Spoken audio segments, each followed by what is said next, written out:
not stay in those cities. Set your standard for Zion. Do not stay in those cities. Just be there to warn people to assemble. This is why. I bring evil from the north, a great destruction. We're in the daughter of Babylon, and from its parent, which we just call Babylonia, something happened a long time ago. Cause and effect. Jeremiah chapter 4, verse 7. The lion is come up from his thicket. This is the evil released. Now, before I got into all this Moses stuff that led to us, we started talking about missing 411. And it started talking about these people that are missing and how they seem to be in national parks. And when they go missing in these national parks, they're usually found dead outside of the search criteria, miles away. And it seems that the way that they transverse over these mountains to get miles away, as if they're picked up and carried by something. Now, when they explain these things, the author always leaves it as if he is, he always leaves it ambiguous until you research the author or hear him on Coast to Coast, and he starts telling you he's a Bigfoot researcher and that there's something out there that's snatching these people, and it's intelligent, and it takes the people that it snatches outside of the search perimeter. He tells you that of the people that are found, including a little girl, that the little girl said it was a dog man that took her. And it made a nest for her, a little bed, and a bed for him, and it fed her.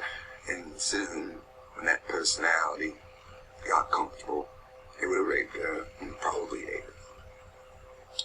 But she survived, and because she survived, we know at least this much. So,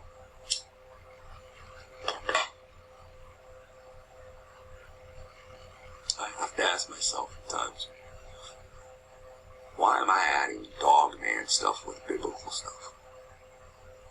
Does that even make sense? You know? But that's when,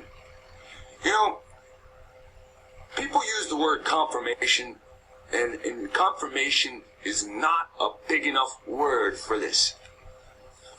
Jeremiah chapter 4, verse 7, the lion is come up from his thicket, and the destroyer of the Gentiles is on his way.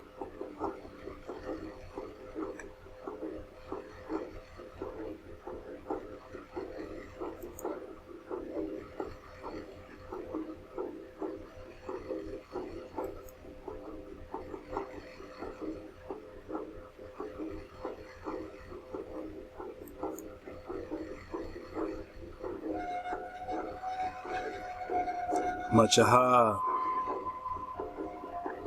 Much aha to the tribe. Much aha to the family. Much aha to all my Tacton indigenous people across the plain. All praises to our Creator, the Most High, Hawa.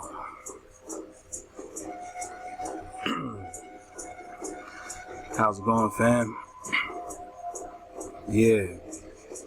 I hope everybody's doing well. I hope everybody's tuned in just right. I hope your vibration and frequency is one with the Creator. This presentation I'm very excited to get into. Much appreciation to all the tribe. Much love, to everybody that's, here with us right now. Alright. Yes, we're back with part 2. We're gonna go ahead and get into it. Got a lot to cover, so I won't take up too much time. special appreciation to Sufa. Much love, fam. We're gonna go ahead and get right into the drop. Alright. So we've been taking a look at the male and female species of the mandrill, alright, which is a monkey in Africa and Asia, alright, more specifically this one pertaining to Africa. Alright, so let's get into it.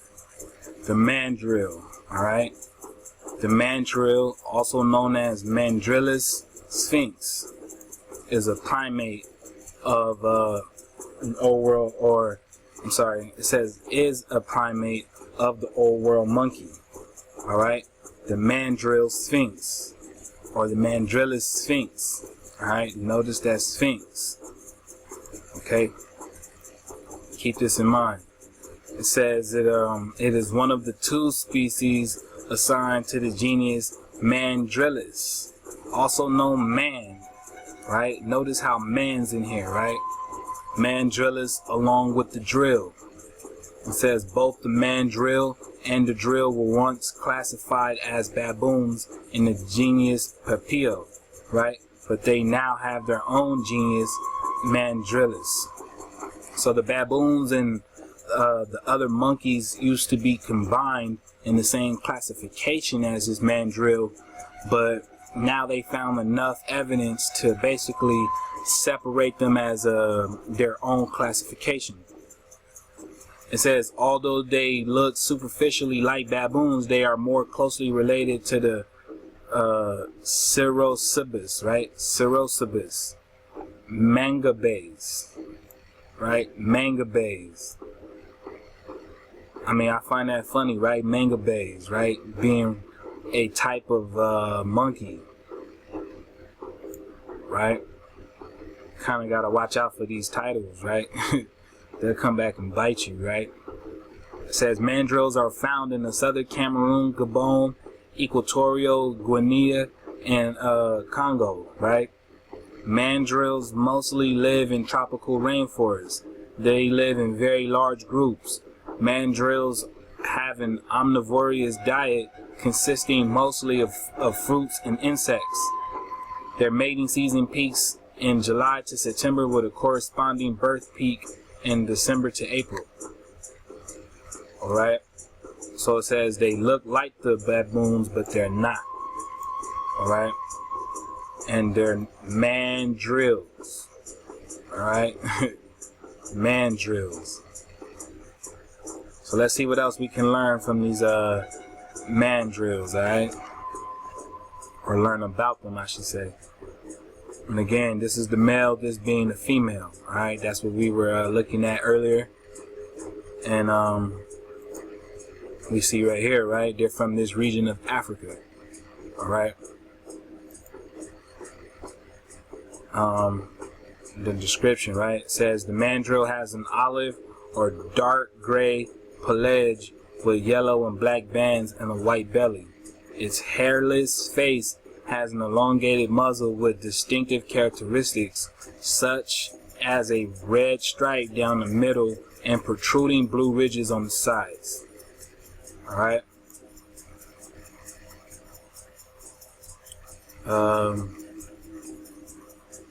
Right here it says the mandrill is the heaviest living monkey, somewhat surpassing even the largest baboons such as the Chakma baboon and olive baboons in average weight, even considering its more extreme sexual dimorphism. But the mandrill averages both shorter in the length and height at the shoulder than these species.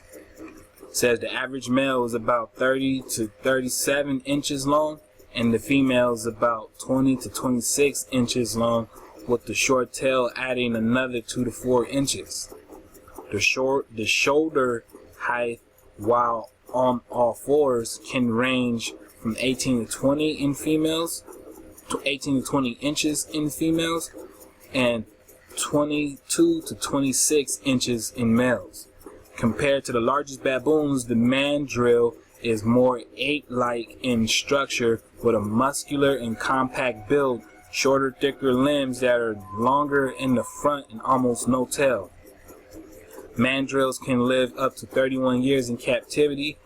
Females reach sexual maturity about 3.5 years.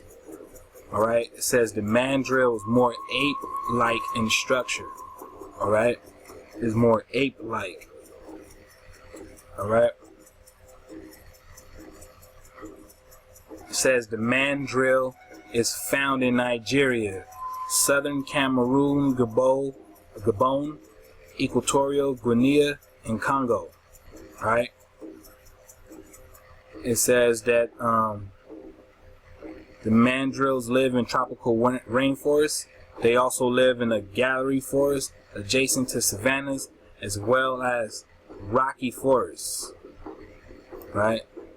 So these mandrills, which are a monkey, right, from Africa, also live in what is known as rocky forests, right?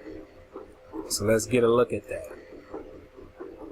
Rocky forests, right? That's what we have here. And here we have different pics, right? So let's look.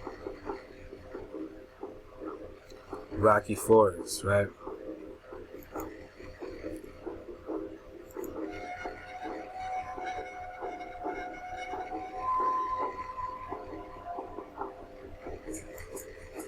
Alright. Rocky forest, okay? Where monkeys live. Alright, and what does this look and sound like so far, right? Without even saying it, right? When you look at this, who do you see living here, right?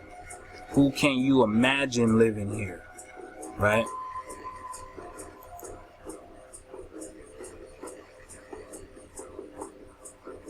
Rocky forest, right?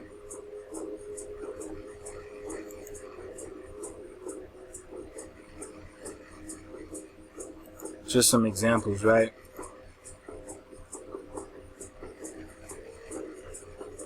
You guys know how we do. We like to look at examples to gain a clearer picture. Alright, so this is the rocky habitat, right? The rocky forest habitat.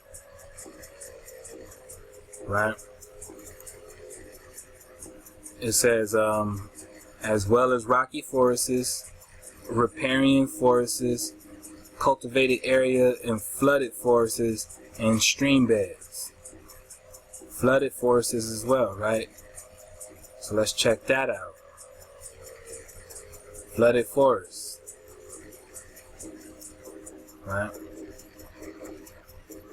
Well, the flooded forest, we see how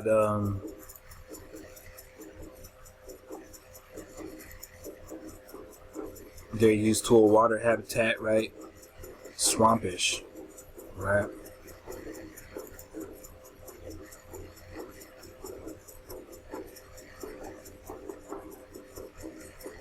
So yeah,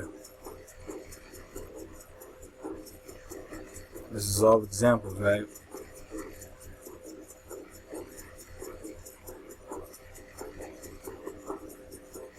Just to keep in mind that of where these things live, right? These mandrills. Now pay attention to the long muzzle, right? And pay attention to the eyebrow ridge, right? And then the texture of the fur. Alright? Keep this all in mind.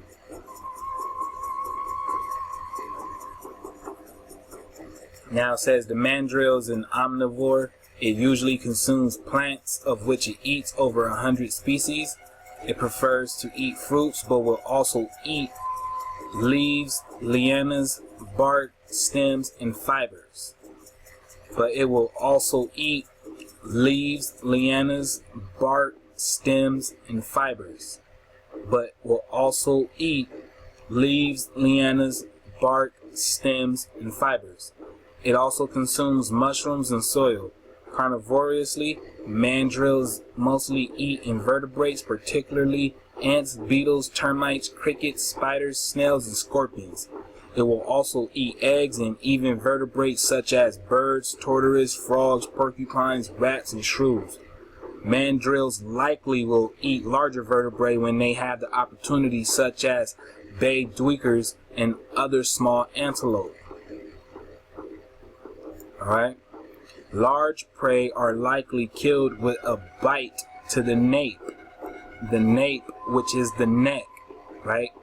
So it says large prey are likely killed with a bite to the neck with the mandrill's long canines. The mandrill has long canines. Oh, you didn't know? Oh, you didn't know monkeys had canines? You didn't know this thing right here was walking around with some canines, right? Huge canines, right? Sharp ass teeth, right? And you wouldn't know that it's these teeth that you have to have in order to be a canine, right? So these teeth on the side is what makes a dog, right? So technically this baboon, which is a monkey, right? Out of Africa, right? A primate, right? Has what? Has long canines. Alright? Canines. So the fact that these monkey apes have canines, we need to keep this in mind, right? We've touched on this before, but keep this in mind because this is the same teeth that dogs are said to have, right? It says mandrills are mostly terrestrial, but they are more arboreal. They are more arboreal than baboons and feed as high as the canopy. When on the ground, mandrills walk by digitigrade quadrupedalism, which is walking on the toes of all four limbs. When in the trees, they often move by lateral jumps. Mandrills are mostly diurnal, with activities extending from morning to evening. They sleep in trees at different sites each night. Mandrills have been observed using tools in captivity. Mandrills have been observed using sticks to clean themselves. So scientists are fascinated, right, at the fact that the mandrill has the capability for tool mechanism in their opinion and observation, right? So they say, wow, how amazing is it that this mandrill, this monkey, can use tools, right? And also keep in mind of where it lives, right? In the rocky forests, right? And of the flooded forests, alright? And it's also known for its long canine teeth, right? That are used to bite the neck. Now, what does that sound like? That reminds me of a vampire, right? That bites you in the neck with the long, sharp teeth, right? These long canines. Alright, fam? So, continue along, right? It says that mandrills seem to live in very large stable groups named hordes, right? Wow. Mandrills seem to live in a very large stable groups named hordes. A horde can number in the hundreds of mandrills, possibly averaging around 615 individuals and reaching as many as 845. It is difficult to accurately estimate horde size in the forest, but filming a horde crossing a gap between two forest patches or crossing a road is a reliable way of estimating the total number. Alright? A total number. Alright? So let's check this out, right? Horde, right? Horde says what? To live or gather in hordes, right? When you're considered a hoarder, right? All you do is collect and you trash your place, right? So to hoard something is not necessarily a good thing, right? It says horde, a tribe of Asiatic nomads living in tents, right? A tribe of Asiatic nomads from West Turkic, horde, right? Meaning camp or army. It was borrowed into the English via the Polish, French, or the Spanish. Alright, the OED says that the initial H seems to have been acquired in Polish, transferred sense of any uncivilized gang, right? That's what horde means. Any uncivilized gang, right? Hordes. Alright, and when we're dealing with hordes, all of these words pop up, right? All of these words, right? All of these words, right? The source of the word horde is ord, right? Hindustani, right? Also known as Hindustan, or what? Pakistan, right? Urdu, right? Urdu, right? Ord, horde, right? Hurdle. You got this right here, right? The Berber of Algeria and Tunisia, right? Tribe or horde, right? So there go the Berbers, right? Already, right? The Berbers. I mean, every time I seems like I do one of these drops, I'm running into these Berbers, right? I never get away from them, right? These Muslim Berbers again, right? Horde from the Sahara, right? Who founded a dynasty in Morocco. Bam, right? So here it is, it's telling us that the Muslim Berbers, or the Muslims, right, were from the Sahara, which founded a dynasty in Morocco, are known to be as a horde. But I mean, why would they want to be known as hordes, right? And it says literally the monks living in the fortified covenant, right? The monks, right? But it says right here that the baboons, or these things, are used to being called hordes, right? These mandrills, they are the hordes, right? So why would some Turks want to be referred to as hordes? Unless, you know, it is who they are, right? Here it has Tartar, right? It says Tartary, the land of the Tartars, right? We touched on who the Tartars are, right? It says that it is from Tartarus, the Persian Tartar, first used in reference to the hordes of Genghis Khan, right? Of Genghis Khan, said to be ultimately from Tata, a name of the Mongols for themselves. So this means what? They're telling you, right? They're telling you that the name is a name for themselves. That's what they refer to themselves as. And right here we're looking at the Mandrill being what? Specifically labeled as a horde in the group fashion, right? Horde. And that's what we're reading right here, right? It was a name of the Mongols for themselves.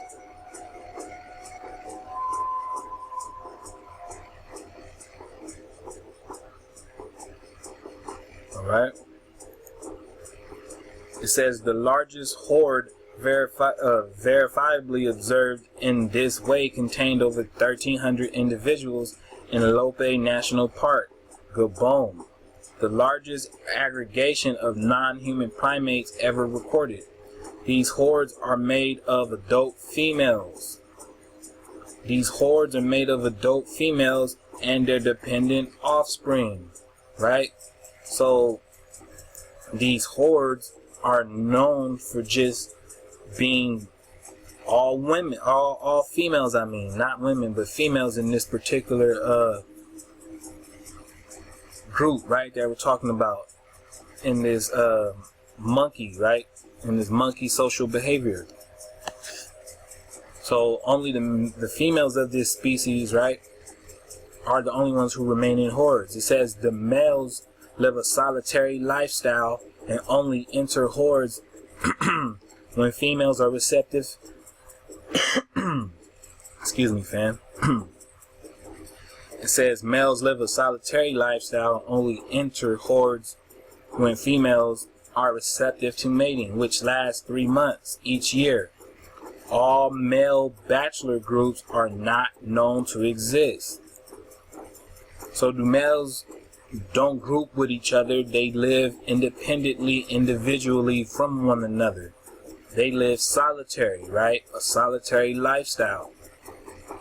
And they only come into contact with the females when they're ready to mate, right? And that sounds like what the fam was just talking about, right? When it comes to these Amazonian women, right? Those women who chose to remain by themselves, right? And who will only come together with a man when they wanted or when they agreed it was time to reproduce. Alright, so I mean, just within Mandrill, we're getting a lot of these people's characteristics pinned down, right? So that's what we're dealing with, right?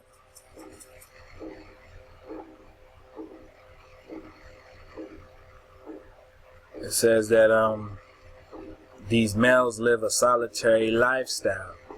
Alright. Now remember how I was telling you guys to keep what they ate in mind, right? So I want to take you here, right? And you guys know I love my Job, right? I love Job 30, right? So we're going to get to it real quick, and I'm going to break down a few little things within this passage. This is Job chapter 30, verse 1. It says, "But now they that are younger than I have me in derision, whose fathers I would have disdained to have set with the dogs of my flock. Yeah, whereto might the strength of their hands profit me, in whom old age was perished? For want and famine they were solitary, fleeing into the wilderness in former time, desolate and waste."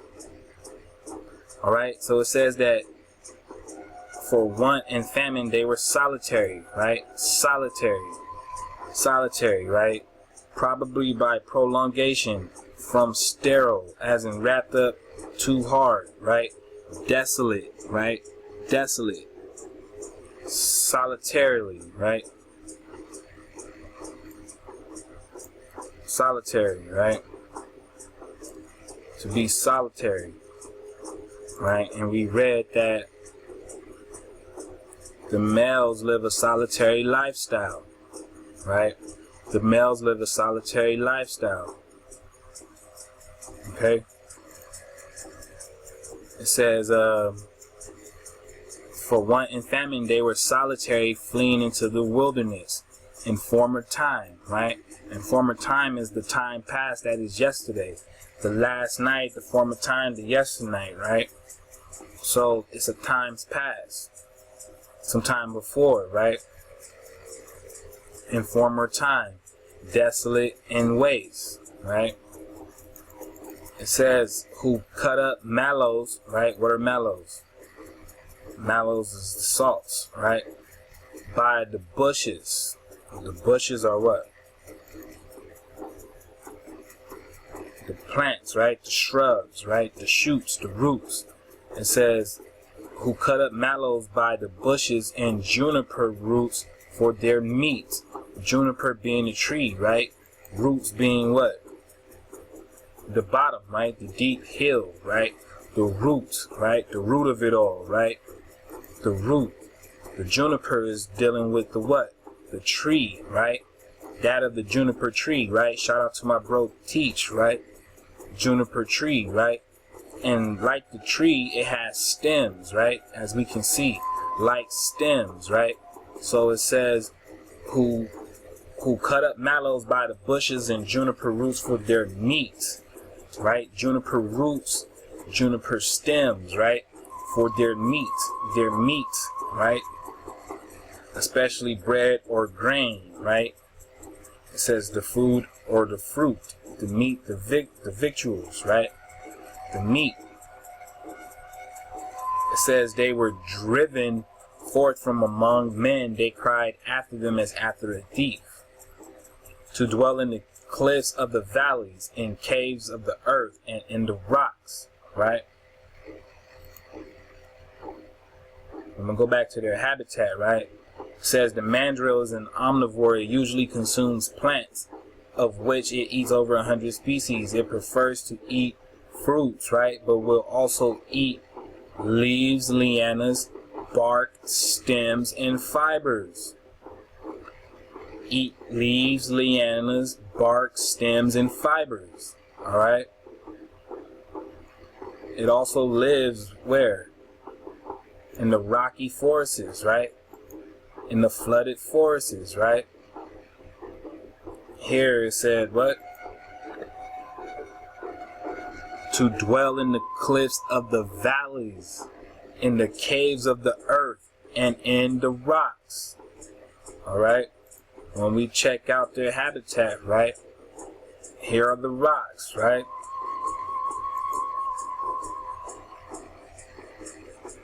I mean, we're putting this all together, right? No one knows that we're piecing it this way, but this is how it played, right?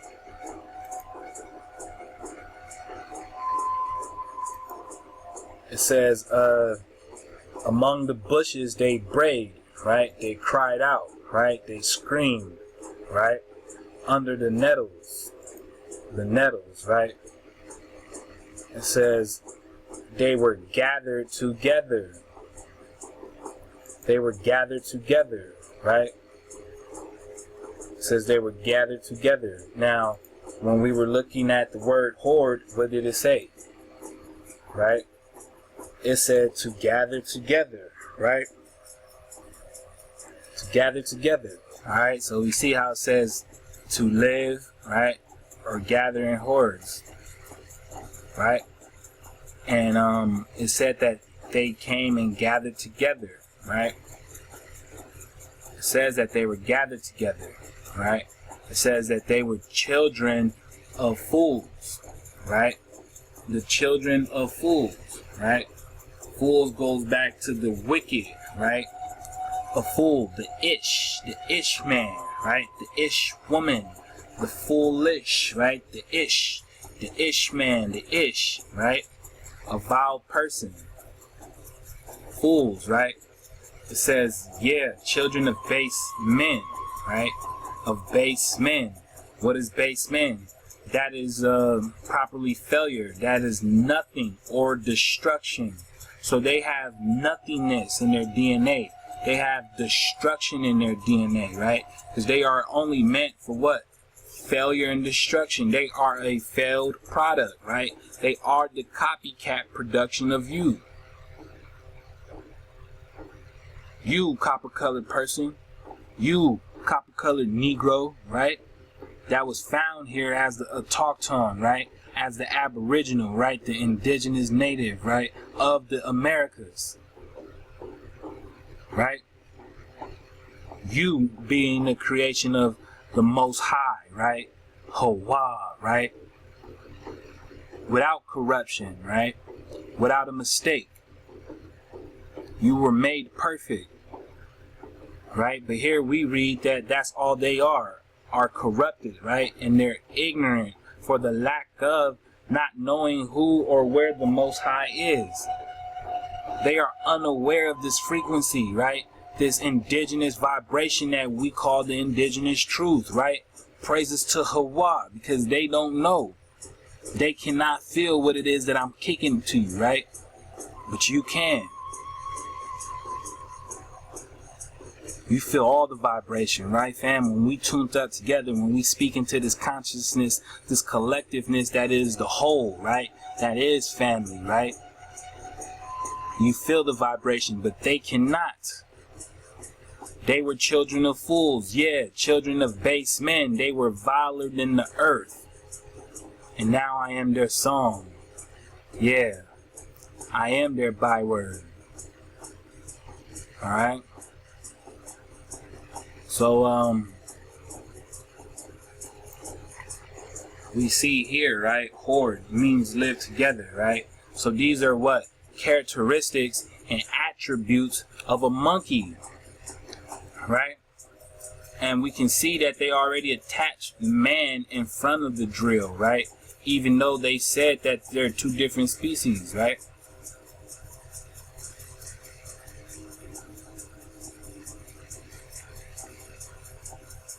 Right? It says mandrillus along with the drill. Alright? Both the mandrill and the drill. So they put the drill onto man, right? And now they're rocking with that, right? And they're trying to pass that off as their version. I mean, you gotta imagine, right? Look at the Sphinx right in front, right? And when you look at the Sphinx, do you see an ape? Do you see a monkey? Or do you see what you want to believe is a man or a woman?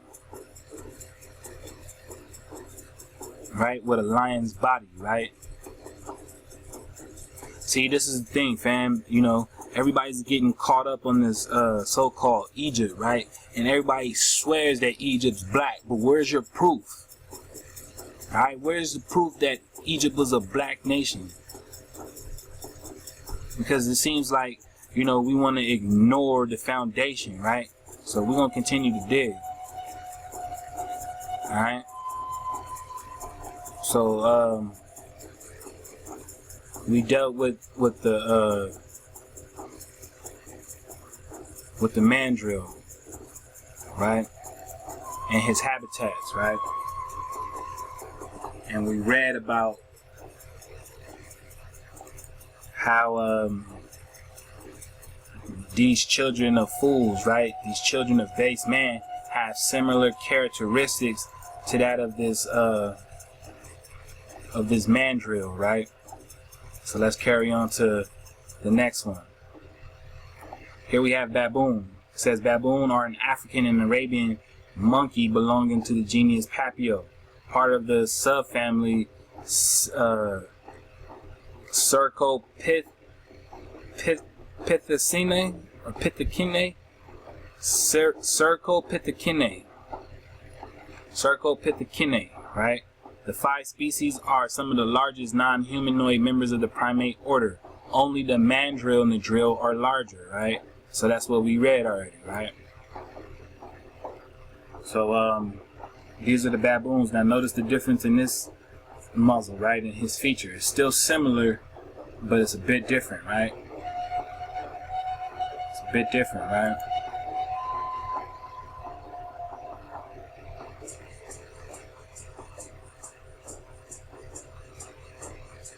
Alright, and as we see that they're African and an Arabian monkey as well, right?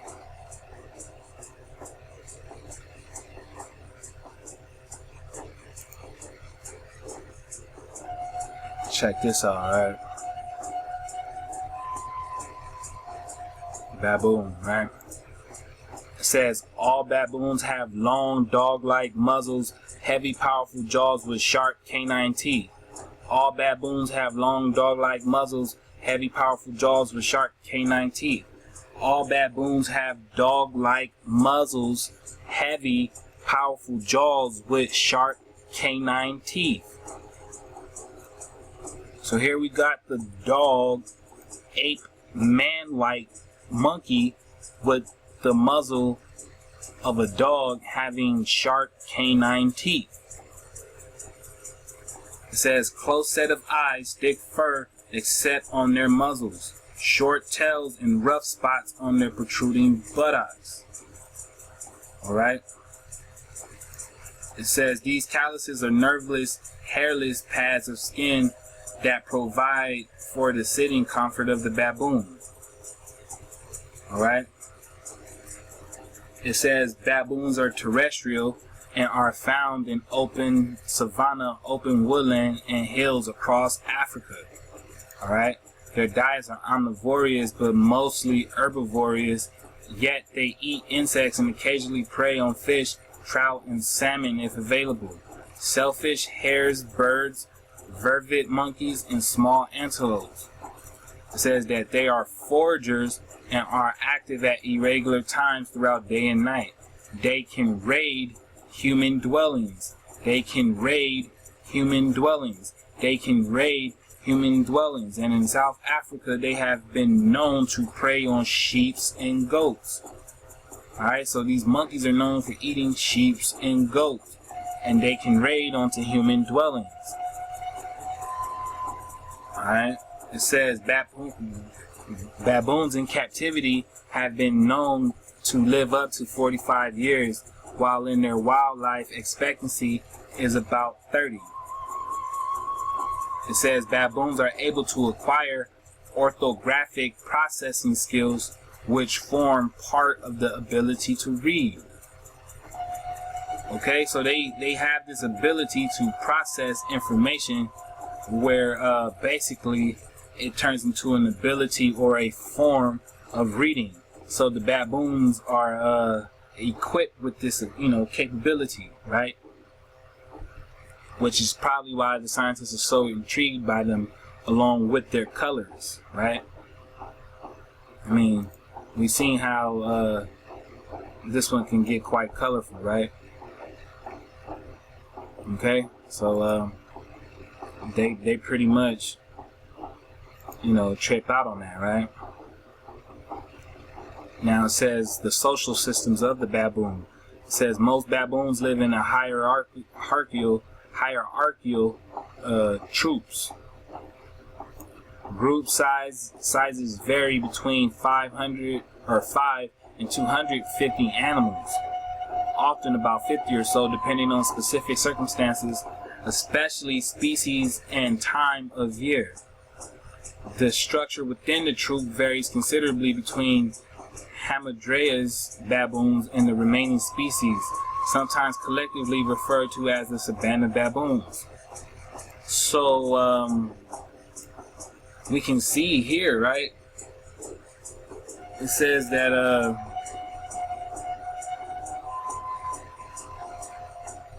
the collective noun for the baboons is commonly troop. Alright? Now, I don't know about you, but the meaning of this word troop, I never knew or known to be a part of any social systems of monkeys, right? Troop. But we're gonna go ahead and check that out, alright? Just give me a moment, fam. I'll be right back with you. Okay, so my bad, fam. But we back to it. Have to, handle, a little something real quick. But yeah, like I said, I didn't know that baboons are commonly referred to as troops. Alright? And also that they follow a matrial line, right, through the mom. All right. So these troops, right, not only do they follow the line of the mother, but, well, let's see, right, troops. I mean, because I didn't know this was referring to monkeys, right?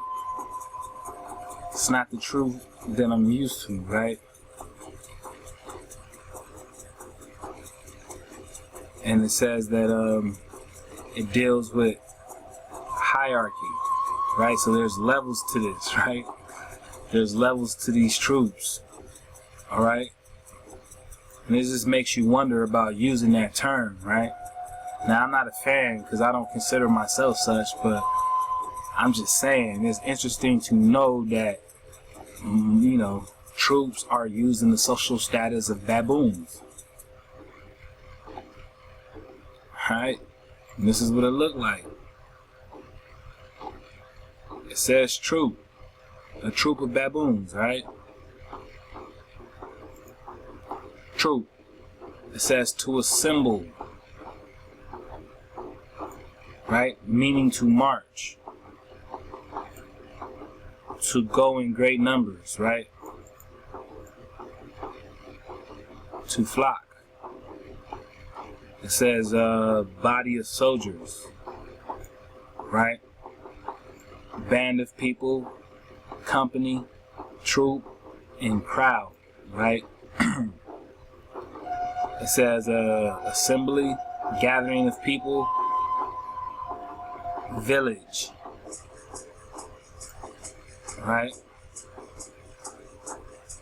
Alright, and it says a subdivision, right?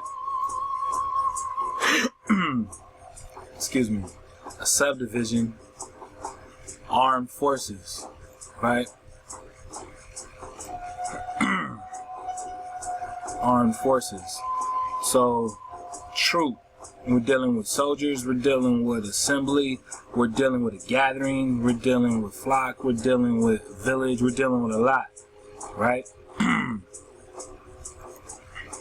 We're dealing with baboon, we're dealing with monkey, we're dealing with monkey-like apes who walk on all fours, right? That have canine teeth, right? Dog-like, right? The collective noun for baboons is commonly troop. Alright? It says, in the harems of the Hamadryas, baboons, the males jealously guard their females to the point of grabbing and biting the females when they wander too far away.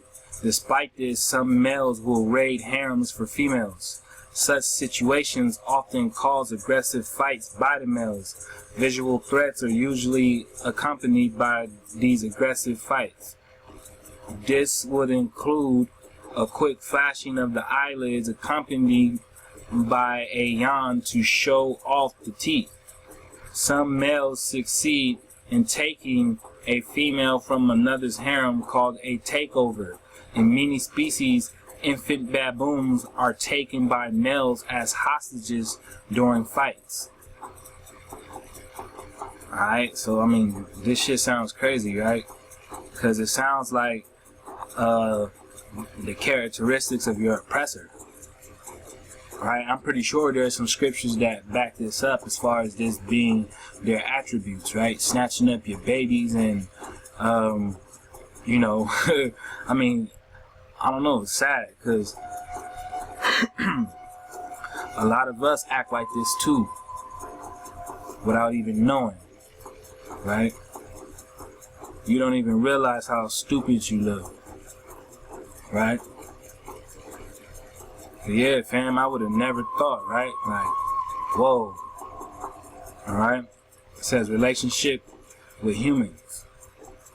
In Egyptian mythology, Babi was the deification of the Hamadryas, right, baboon, and was therefore a sacred animal.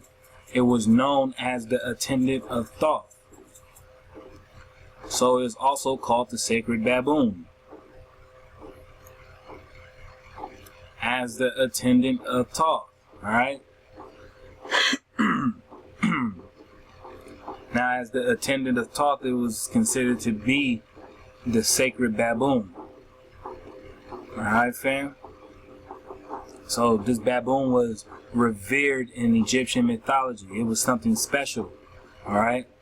So, we're learning about this so-called reverence, right? This weird love the so-called Egyptians or Africa at this point has for the monkey. And they're not the only culture, so don't think I'm just picking on Africa, alright? But we're lining it up right now with the main source, right? Because we're talking about the Canaanites. It says diseases, right? The herpes virus papio, family of virus and strains infect baboons. Their effects on humans are unknown. Now, I know they have the papio next to this, but if you just ignore the papio, right?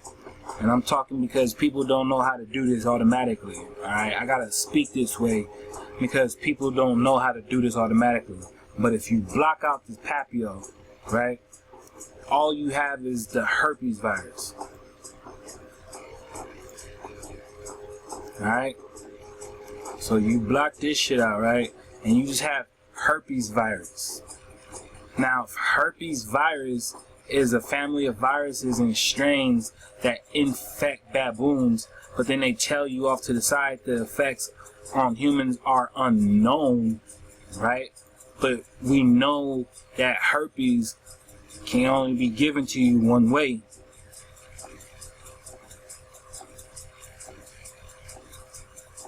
I mean, y'all better get a grip, right? For real, fam, because look at what's going on. How is it that this monkey can contract the same so-called virus that was going around and infecting people, right? But then they tell you the effect on humans are unknown, just because they throw this in front of it.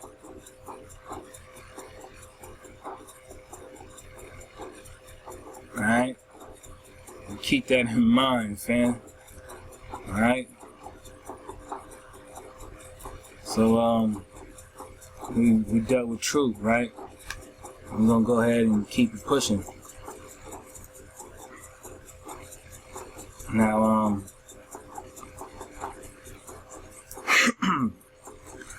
this is Romulus and Remus, right? Now, we pretty much know this story, alright, about the twin brothers who are said of Roman mythology to be the founders of the city Rome, or what we know as today to be Rome. Okay? In my take, I'm not sure if Rome was called Rome by the original people, but since it's now the name we know to it as, I think it's pretty safe to assume that, you know, they have something here. Alright? Now, in the last presentation, we were dealing with the Canaanites going over there to actually the territory of Kittim, right, which was Greek and Rome, right? And basically they invaded and overthrew, conquered, and replaced the aboriginals over there, these Canaanites, right? So these Canaanites in their place left a story that they refer to as Romulus and Remus, right, which are the twin brothers, right? And they were the founders of the city of Rome, and as babies, right, they were found being suckled by a she-wolf, right? A wolf, right, came in and saw these two twin baby boys, and she started feeding them because they were abandoned. And then these boys basically survived off her doing this. Alright?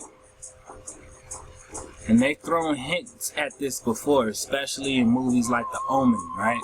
Where they throw in the dog, and the dog has some connection to the little boy, right? So this is not unheard of, right? But the whole point I brought you here, the whole reason why I brought you here, you know, is to show you how much they emphasize it in their culture, right? You see the boys down here, right?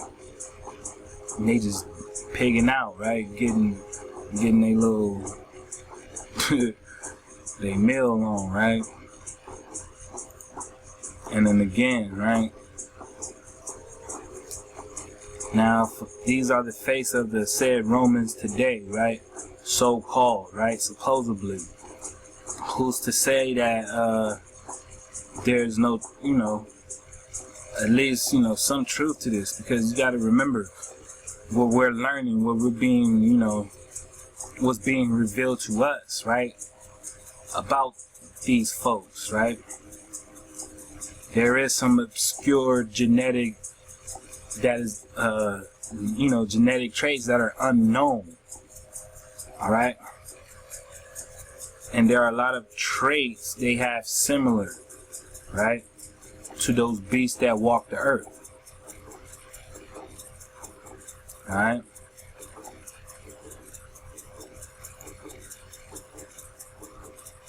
You see, there's more, right?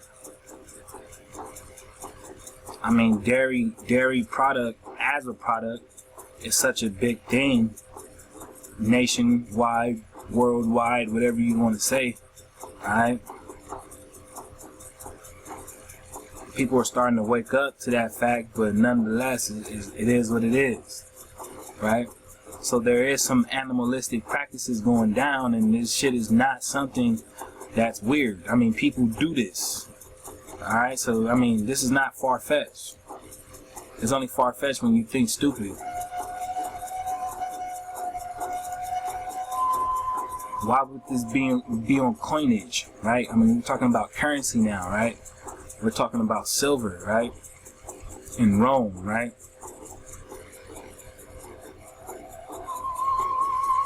Let's check it out, right? Two twins, right? The she-wolf, okay? The wolf. Now, this is everywhere for them, all right? We just come to dig on the stuff that they have, right? Once again, right? Very detailed, right?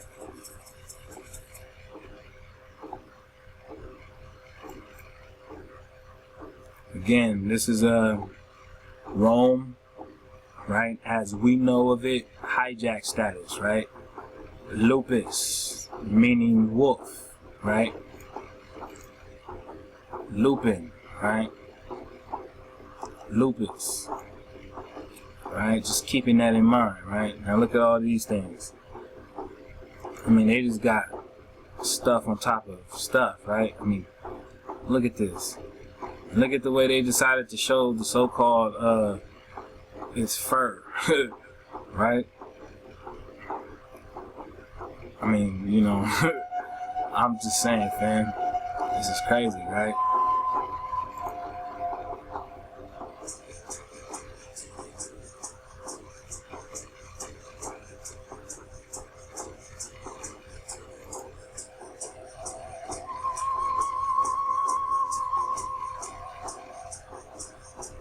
It's just proof on top of proof, right? Now, considering how they keep saying mythology, it would be pretty weird that they went into all this investing of energy to create such nonsense that they believe to be hijacked, you know? Because I'm pretty sure it was during this era when they put this here, right? You know? And it just keeps going, right? I mean, y'all see it. So, we're gonna go ahead and continue, right?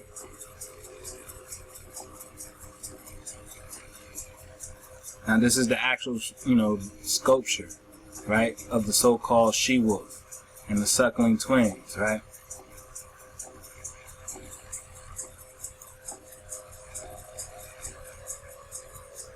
Alright, so we're just showing you that people actually put energy and effort into creating such things, right?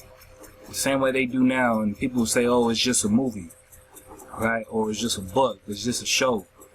But you gotta understand, I mean, it came from somewhere, right? So, we understand that, you know, we're dealing with a wolf, right? And the so-called founding of this city were two twins, right?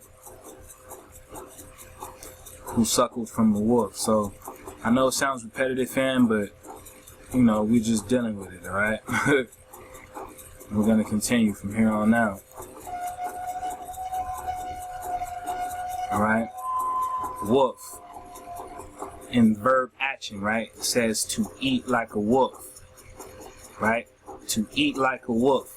So when you eat like a wolf in verb form, you're wolfing, right? Wolfing something down, you're wolfing it. Oh, I wolfed my food, you know? Wolfing, all right? For people who talk like that, right? You wolfed it, right? A noun, right? Wolf, right? Then you have a wolfish person, right? A wolfish person. Then you have devil, or the bell, or the ball, right? Yeah, whatever you want to say, right?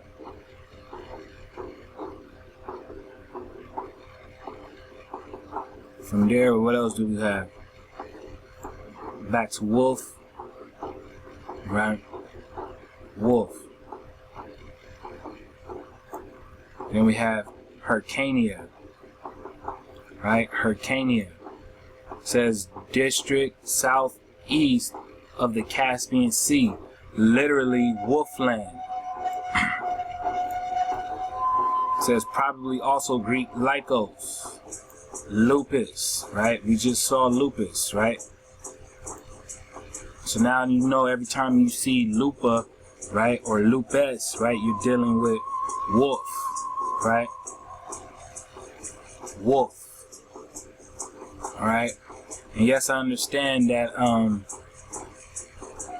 she-wolf, right, can be used in a derogatory manner, right? Such as whore and whatever, but it can also be used equivalently for a male. Right? A man can be a prostitute as well, right? And he would be considered a wolf, right? So it goes both ways. Now, I never really heard of this term ever, but I'm just making sure it's mentioned in case you know, you're doing your search and you come across it. Either way, we're still talking about wolf. Alright, and when we dig on the etymology, yes, it can be a wolfish person. It can be any of these things, but we know what a wolf is when it refers to what? A wolf, an animal. Alright? Now there's also a city called Hyrcania, right? That's what it says, Hyrcania. Right? And it's in the southeast district of the Caspian Sea. And it says that it literally means wolfland. Alright? Now, dealing with wolf, remember that wolf fish we touched on? You know, if you've been paying attention, right? You know we touched on the wolf fish, right? I mean, yeah, fam, check this out. All this dealing with wolf, right? Right? Lobo, right? Lobo, right? Adolf. Wow. Noble wolf. Alright? That's what Adolf means, right? Noble wolf, right? Lupus, right? Wolverine, right? Now this is crazy, right? Wolverine, right? Wolf, right? One who behaves like a wolf, alright? Alright, you got all of this, right?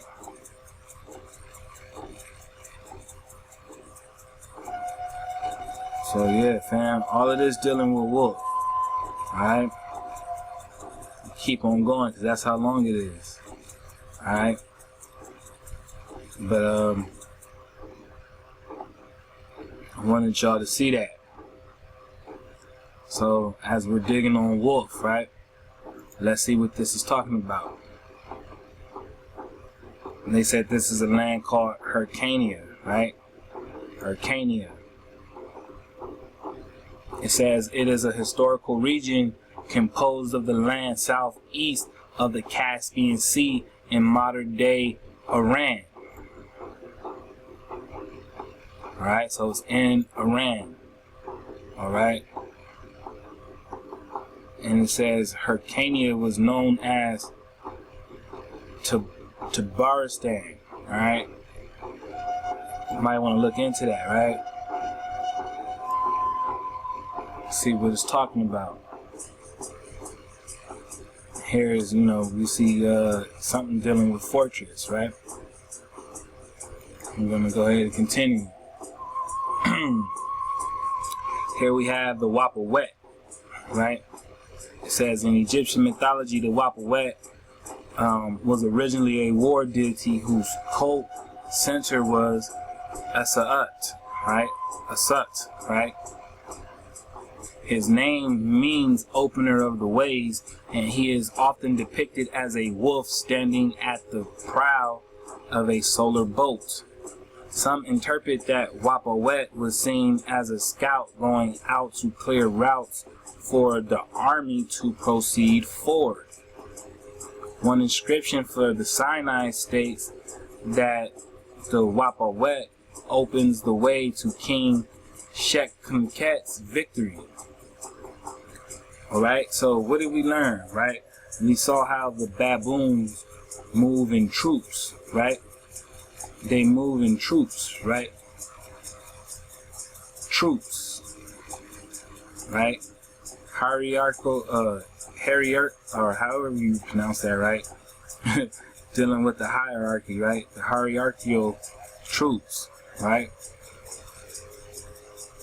So, a collective of baboons are called troops, right? And when we dig on troops, it means to assemble, right? And it also means soldiers, right? Or it says a cavalry force, right? The armed forces, right? So like an army, right? It says a subdivision of cavalry, of a cavalry force, right? So this would be like an army. So when we see that this dog, right? Oh, and also when we're dealing with the baboon, it says that all baboons have long dog-like muzzles. Alright? All of them have long dog-like muzzles. Alright? So it says that this wolf, right?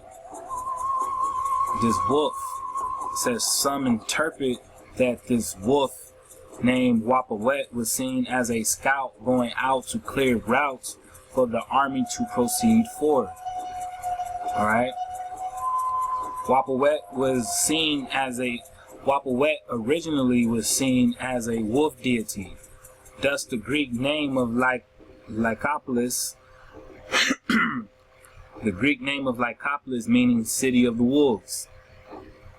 And it is likely the case that Wapawet was originally just a symbol of the pharaoh. That Wapawet was originally just a symbol of the pharaoh, seeking to associate with wolf-like attributes. Alright? That later became deified as a mascot to accompany the pharaoh. Alright? It says, likewise, Wapawet was said to accompany the pharaoh on hunts, in which capacity he was titled one with sharp arrow, more powerful than the gods alone. So, when they paint you this image of slavery, right, fam, and when they sit up here and try to pin on you, right, that this pale man, right, this wicked being, right, this beast of a man, right, came to capture you, right, and indigenously dispossess you, right, moved you all across the made up boundaries and borders they created as the corporation, right? All these Hollywood movies want to show you that the so-called overseer, the slave master, right, will sick his whole squad on you, his army, right? Loaded with guns and everything, pointed right at your face, right? And then they would do it with the dog. Would they not have their hound dogs with them? Their bloodhounds? Now let that sit into your mind, right? These so-called bloodhounds, right? Oh, you don't think so? You don't think so? You don't think these apes, these monkeys have anything to do with the dog? I mean, check it out, right? You see the structure, right? Look at how he's standing, right? Look at how he looks, right? Check this one out, right? Look at this male, right? Now, if you guys know about your species of dog, right? wouldn't you say that this one right here resembles an Akita in some shape or form? An Akita, right? Let's check it out.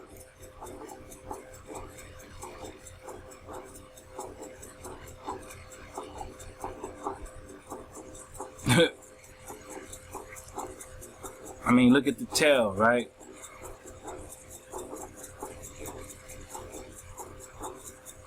Wrong one.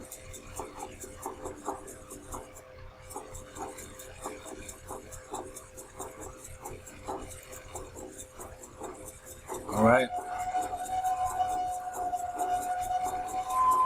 Now you see this? Look at the nose, right? The muzzle, right? Look at the stance, right? Look at the shape. Look at the body. Check this out. It's similar. All right.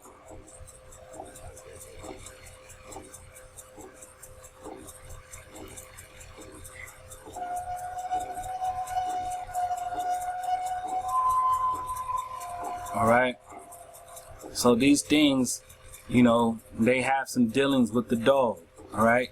And it says, likewise, Wapawet was said to accompany the Pharaoh on hunts, in which capacity he was titled one with the sharp arrow more powerful than the gods alone.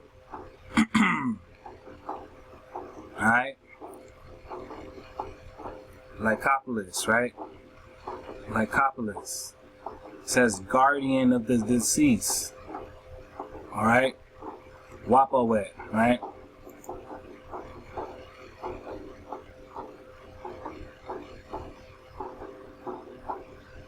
Alright. It says Wapawet giving scepters to Seti found at the temple of Seti, right? Wapawet is often depicted as a bluish or grayish haired wolf or jackal to avoid confusion with Anubis. As a bluish or grayish haired wolf, right? Or jackal to avoid confusion with Anubis. Once again, right? Let's see. When we go here, it says the mandrill has an olive green or dark gray pelage with yellow and black bands and a white belly. All right. So here it says as a bluish or grayish haired wolf, right? And we read that there's at least some gray, some dark gray, right? And we can see the blue. All right. It says over time the connection to war and thus to death led to Wapawet also being seen as the one who opened the ways to and through Duat for the spirits of the dead.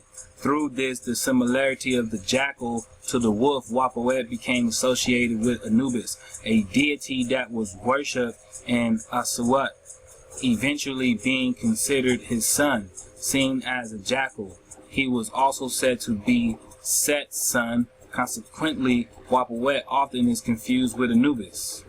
Alright? So, it said that basically he was confused, right? But he was actually what? A wolf. Right? It says it would appear that the lack of comprehension of the animal species native to Egypt led to European Egyptologists to mistake the deity Wapawet for a jackal, even while the ancient Egyptians clearly identified it as a wolf. Alright? Now you see the shape that this is in, right? Once again, we're going to lock in on it, right? Because pay attention. Look at the shape, right? I mean, come on. Right? This is a dog, right?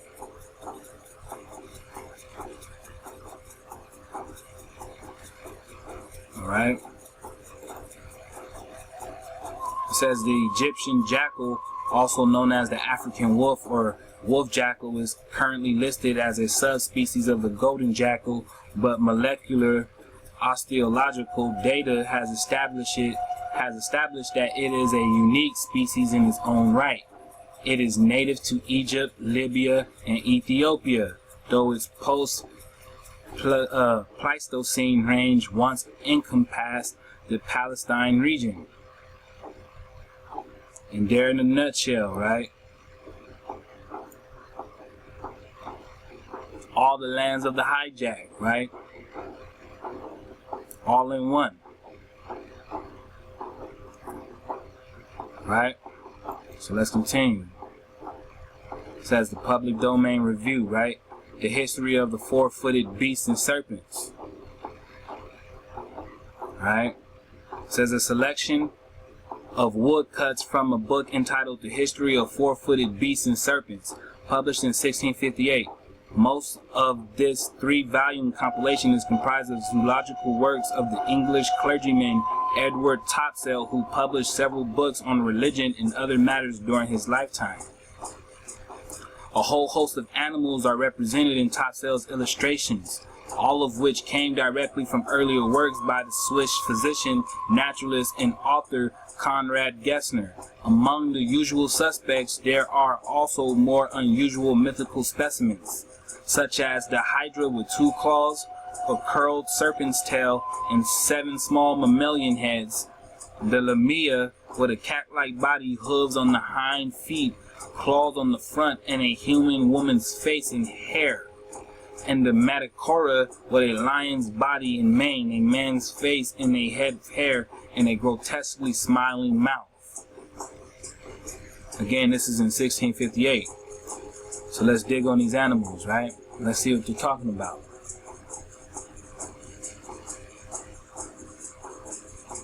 Alright. Here they have the so-called beaver.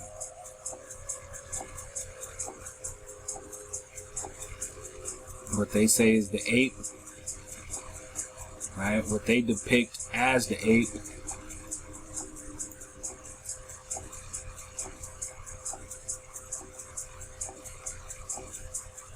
Of the bear.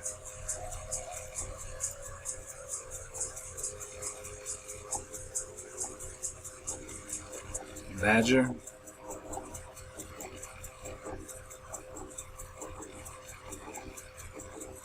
Scythian wolf.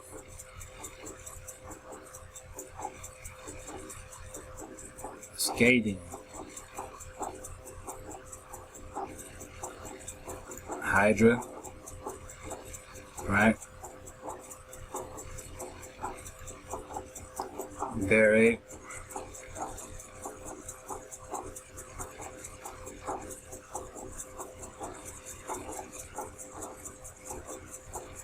So-called winged dragon.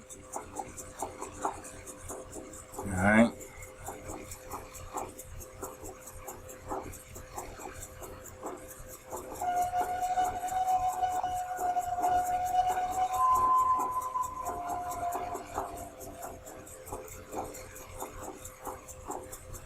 You got the child all in his mouth, right? The Boaz, right?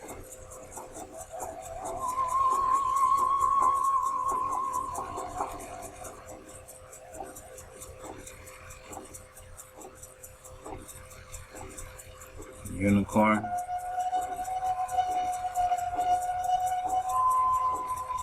Wild beast, right? In the newfound world called Sue.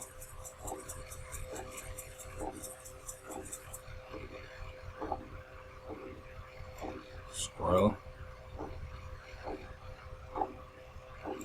Sphinx. Whoa. Right? Now check out the face, right? Look at the way it looks, right? You see these feet? See the feet? Right? You see the name? Right?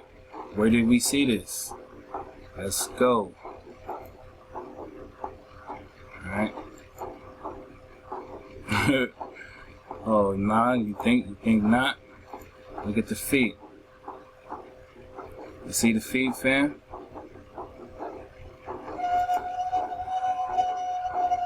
Right? Even more so, the name Mandrill Sphinx, right?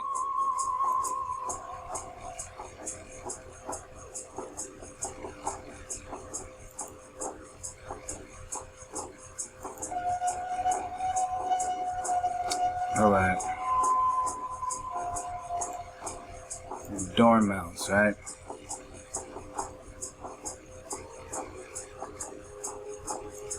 Mole or want, right? I mean, come on, what is this? The satyr, right? The satyr. You know what the satyr is, right? The satyr is in your ancient writings, all right? Because this is who Edom mixed in with, right? Esau became Edom when he mixed in with the satyrs of Seir. This is what we were just reading in the last presentation, right? The satyrs of Seir is in your text, right? Esau became Edom by mixing in with these.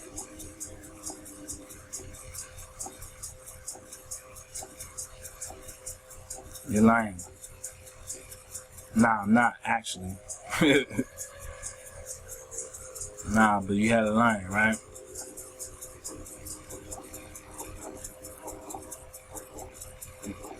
You're Lamia. It's weird, right? I mean, but who has hair like this still? Alright?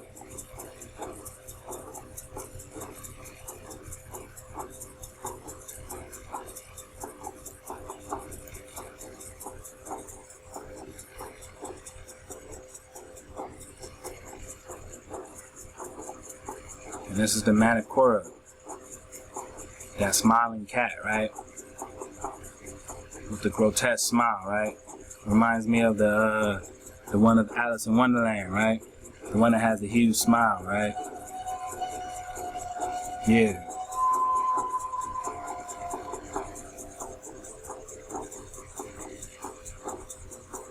Look at this, right?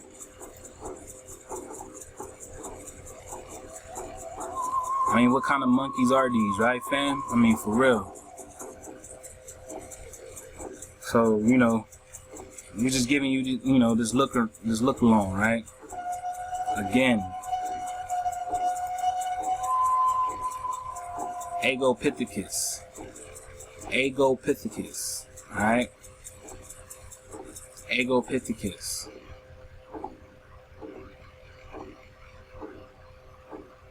I mean, this is a man-ape, right? This is a man-ape. And I'm telling you, fam, right? It resembles. If it was able to stand upright, right? A man-ape, right? But look at the name. Mandrill, right? Drill. Mandrillis, all right? The mandrill and the drill. So they added man in front of it, right? So they're telling you.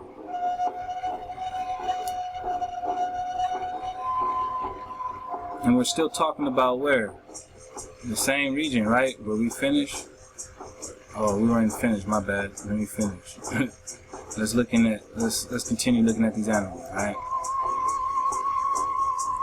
Porcupine, right? Some tall ass camels, right? These like camel giraffes, right? Honestly, I mean, I don't know what these are. This is horrible, right?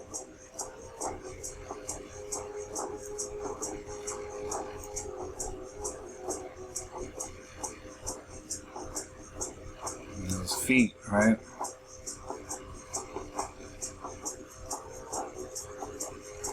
Cat.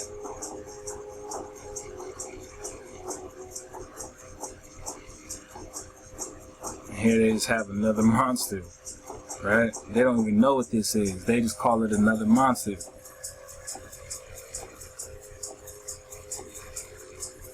Alright, so all these things is just chilling over here in so-called said Africa, right?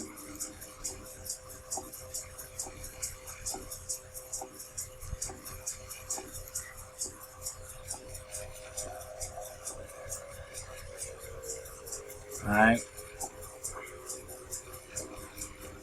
The Satos and the Egyptian, right?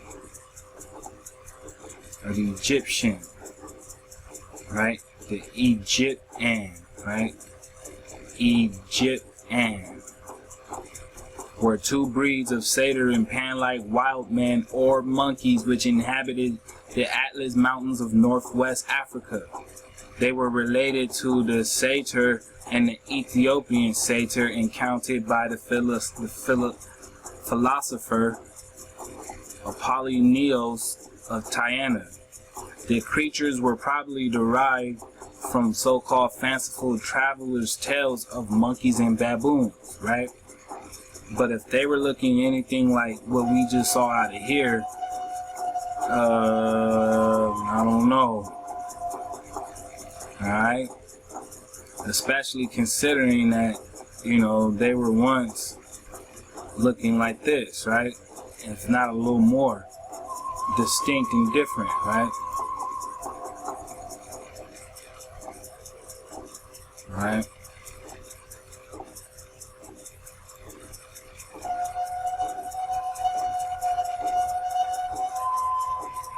It says, rising from the sea at the middle of the coast of the Atlantic coast of Ethiopia, that is Africa, is a mountain of great height which glows with eternal fires. Its Greek name is the Chariot of the Gods. In 4 days' voyage from it is the cape called the Horn of the West, on the confine of Africa, adjacent to the western Ethiops, which are the so-called black Africans, right?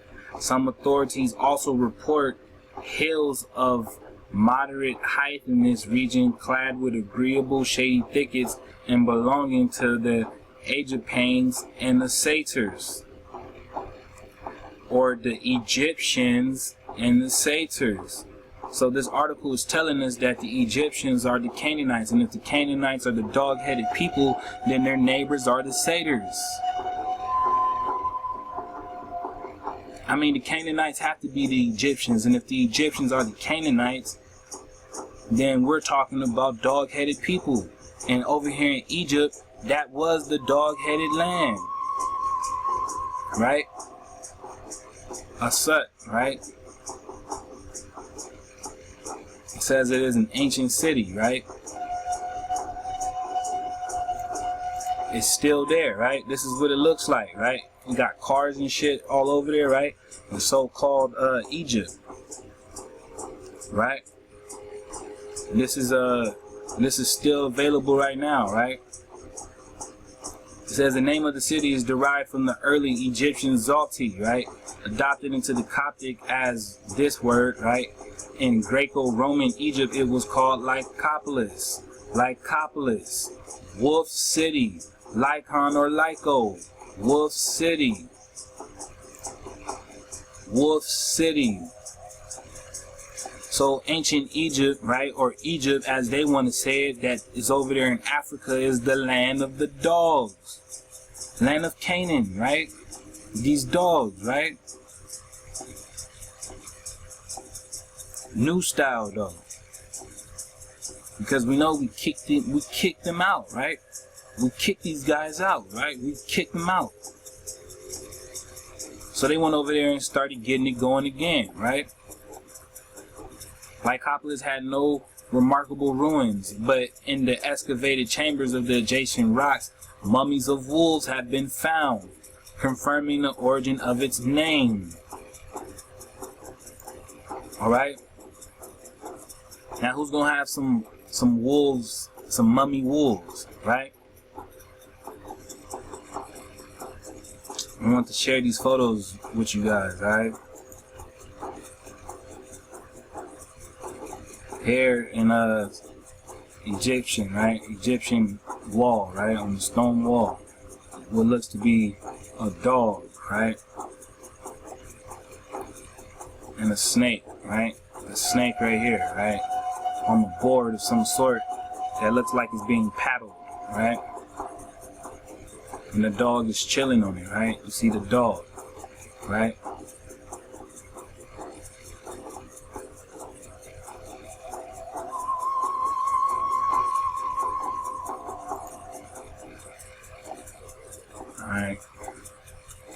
see the dogs right here, right?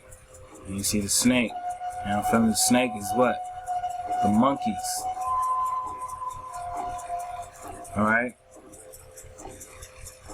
The monkeys. The dog, right? The snake again. And then the monkey.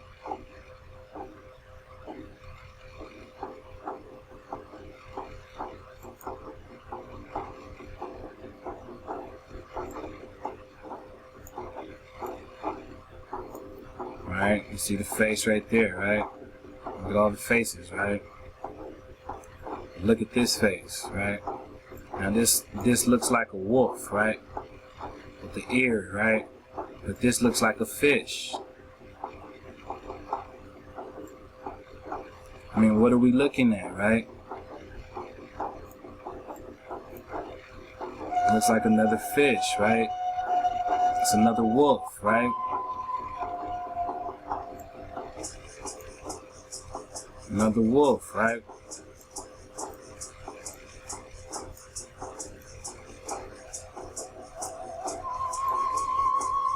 I mean, what's going on in this, right? I mean, check it out. Look at the different complexions, right?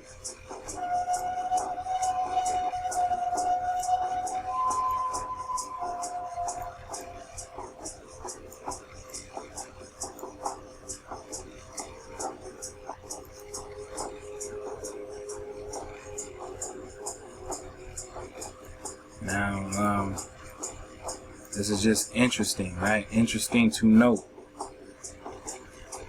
Because it seems that ancient Egypt had a culture that dealt with animals in a weird sacred way, right? That looked like it resulted in hybridization, right? Science of animals and combining the genetics of thereof, right? Which is not too far away from where we're headed, right? So this is a practice that they embodied, right? What is this over here? Right, you see this?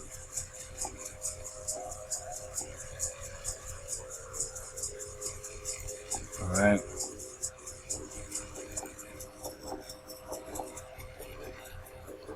Now here we have the light bulb, right? But you see this big ass thing right here with a tail? I mean, look, it has a tail, right? What is this? Is this a monkey? What is this, right? You saw in the other one how the monkey had his hands out walking toward the dog, right? So what's going on here?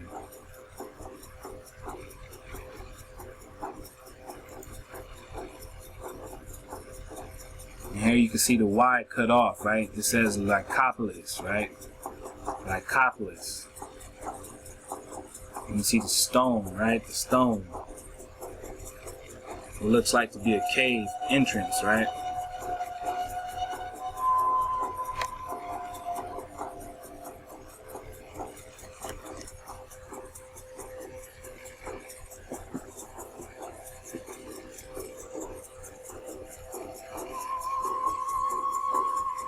I don't know, man. Check this out, right?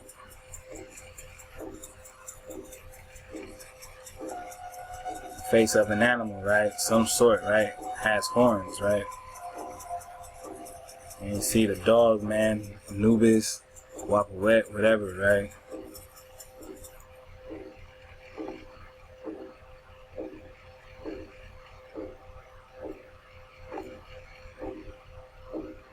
It looks to be Greek, right?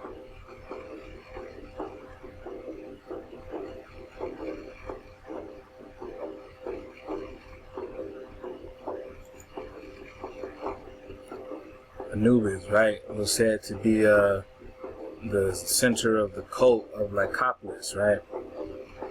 And it was, you know, all throughout Egypt. He was the guardian of the necropolis, right? The cemetery, right? He was the god of the dead, right? And yeah, I mean, Anubis himself was a dog, right? A wolf, a jackal, all right? he was a guardian. Now, most people get the intent, or have the intent on getting a dog for guardian purposes, right? Of course, they, want a companion and a pet, but, it also comes with the imagining of a good guardian dog, right? A good guard dog, right?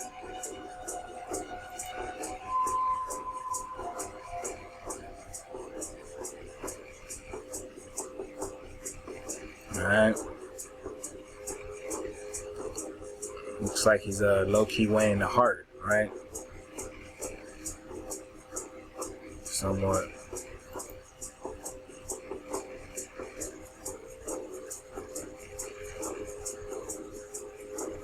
Right.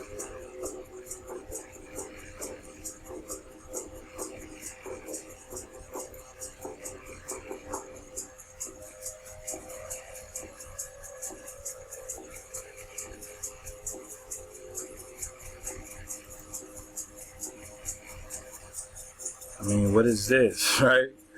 We just saw that, right? One more time, right? Look at the face, all right?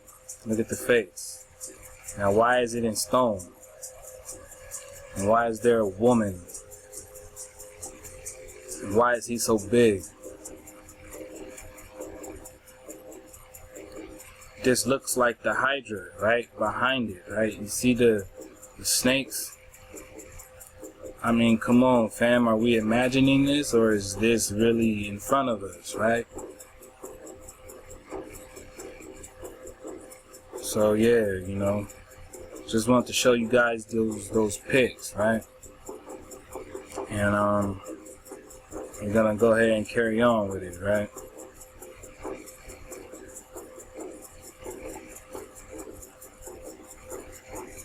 Now, when we were digging on Simon, right? And when we were looking at the etymology of Simon, it said simian, right? And simian are monkeys, right? That include apes. All right? Simians. All right? Now, I'm stating that because what I'm about to go into next, I'm not trying to be funny or derogatory in any way. This is just for research purposes, okay? So, because I was dealing on this, right, I came across the term simian, right, and I came across monkey, but when I hit the X on that tab specifically, right, I get the all, right, the whole attachment. And dealing with Down syndrome, right, it showed me the difference in the hand. See, these are normal palm creases, right, with the two lines, right? So if you look at your hand, right, you should normally have the two spaces in the middle, right? You look to the left and it says the simian crease. Now that simian crease is just a straight line and it goes all the way, right? It does not break off, right? So because it does not break off, it has it's something there, right? Now this one's called the sitting line, right? And they have something for this one too. But as we can see, right, especially up here, right, there's a simian crease. They can tell the difference, right? Simian crease.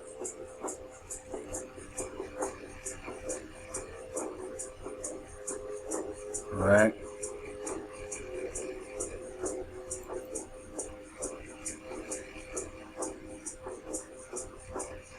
Straight line, right?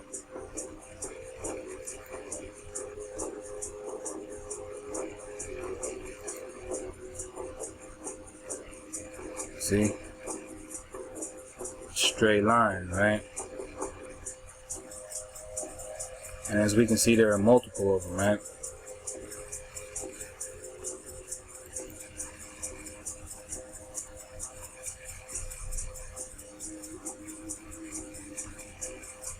Alright?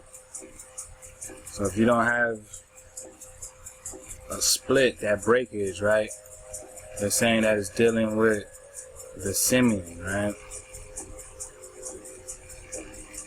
So yeah, that's just what I came across, right? And that was interesting to me because now we know that the simian's dealing with the monkey, right? Right?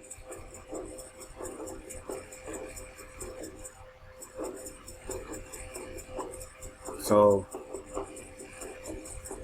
this is an indicator, right? That's what it says, right? And again, simian means monkey. So, you know, carrying on. From the last presentation, we were told that the Barbary apes, right, were there's apes that were still in existence and often used in shows from, you know, the Europa, Africa area, right, that is on the Strait of Gibraltar, right, from Morocco to Gibraltar, the Barbary ape. Alright, it is the species found in the Atlas Mountains of Algeria and Morocco. Alright. It says even though it's called a Barbary ape, the Barbary macaque is actually a true monkey.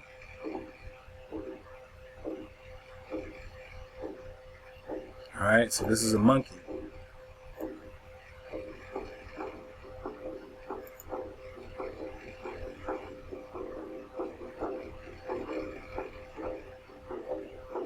Alright.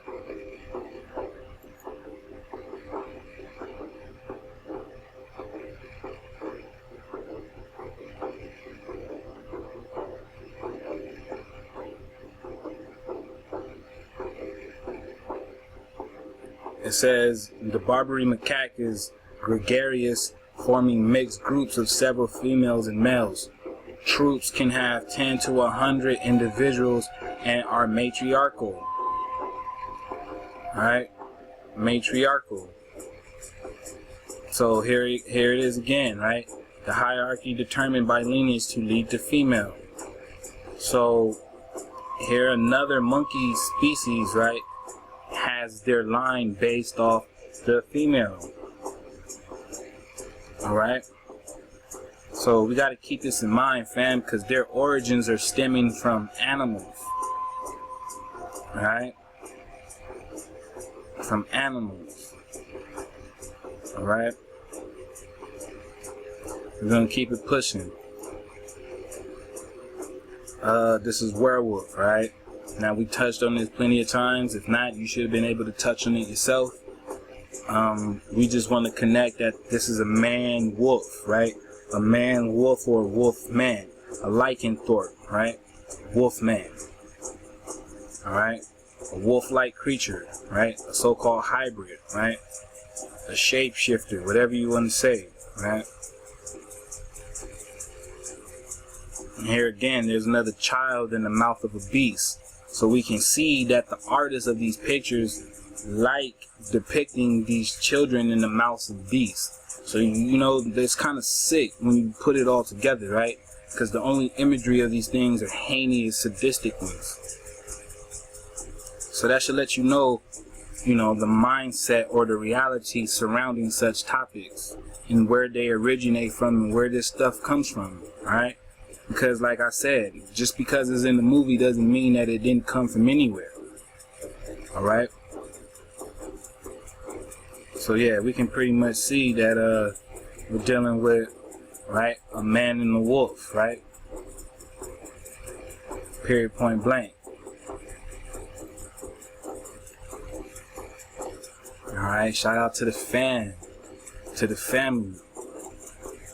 Alright, and then anybody else too, if you're looking to send any information that you feel that we can go ahead and build on, that you find in the presentation useful, beneficial, go ahead and drop a email. All right, here's my email, naturalbylaw@gmail.com. All right, but I tell you right now, you got to be hijack free. All right, because if you are not, I won't even touch it. All right, and that's a guarantee. All right, so I'm willing to link up with whoever. You know, if you feel like the building is necessary, and you feel like what we presented or what we learned benefited your process and awakening, I'm all for it. Just go ahead and send that. All right. So shout out to the fam for this link. The whole that is the tribe, right? When we come together and we voice as one, it's a louder noise, so this is never just something that I'm trying to do on my own, but that we do together. So much appreciation, much ahab, alright, to the fans. I want to get on this St. Christopher real quick. It says David Woods of University College, Cork, has collected the essential texts in this tradition at his St. Christopher website. Here is an excerpt from an Irish Passion of St. Christopher. Now, this Christopher was one of the dog heads, a race that had the heads of dogs and ate human flesh. He meditated much on what he calls God, but at the time he could speak only the language of the dog heads.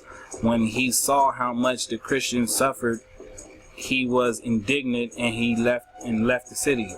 He began to adorn God and prayed in his words, "Almighty God," he said, "give me the gift of speech, open my mouth and make plain thy might, that those might persecute thy people may be converted." And an angel of whatever God that they have came to him and said, "Your God has heard your prayer." The angel raised Christopher from the ground and struck and blew upon his mouth, and the grace of eloquence was given as he desired. It says, thereupon arose and went into the city and immediately began to stop the offering of sacrifice.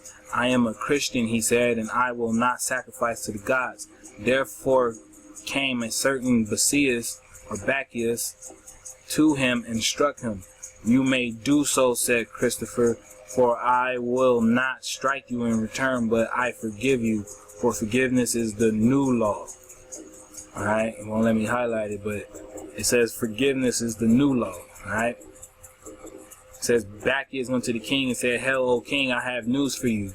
I have seen a man with a dog's head on him and long hair and eyes glittering like the morning star in his head, and his teeth were like the tusk of a wild boar. I struck him, for he was cursing the gods, but he did not strike me, and said it was for the sake of God that he refrained.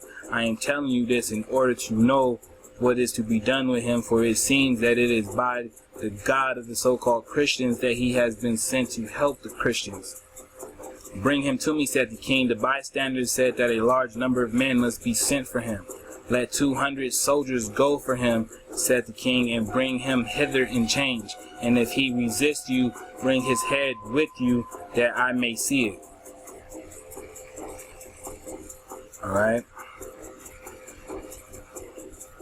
And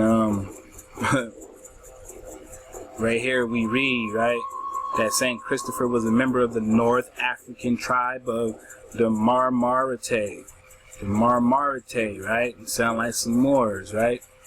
It says, "These inhabited the fringe of the known world where tradition had it. People were cannibals, scapegoats, cyclops, hermaphrodites, or dog-headed." Alright? And with that said, we're going to go ahead and continue on, alright? So once again, shout out to the fam, right? Much love to you. Much ahab. I hope everybody's doing well. I hope your patience is building, because here goes the treat, right? We brought you through all of this to lead you to this point. Once it load up. Whoa.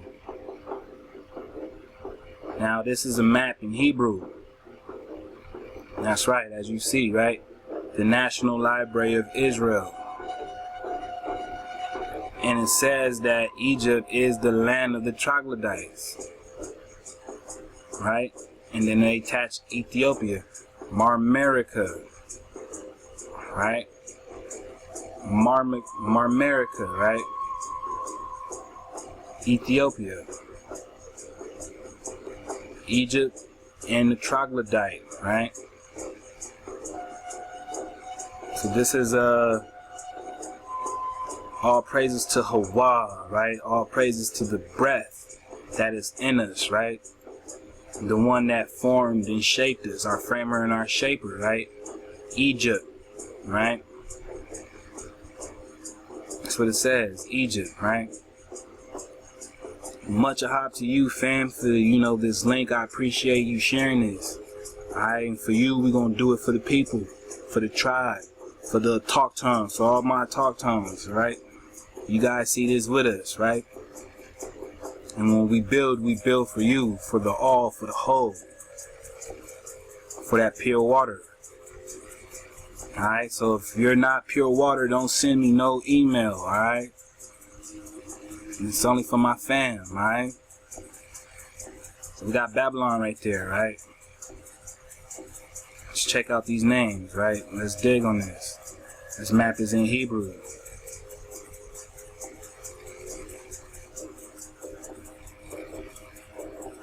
Right? Now see, this is the Phoenicians, right?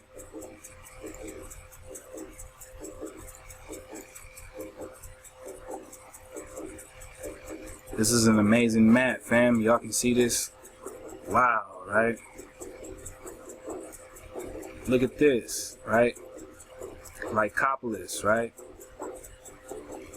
Lycopolis, we can see it, right? Lycopolites, right?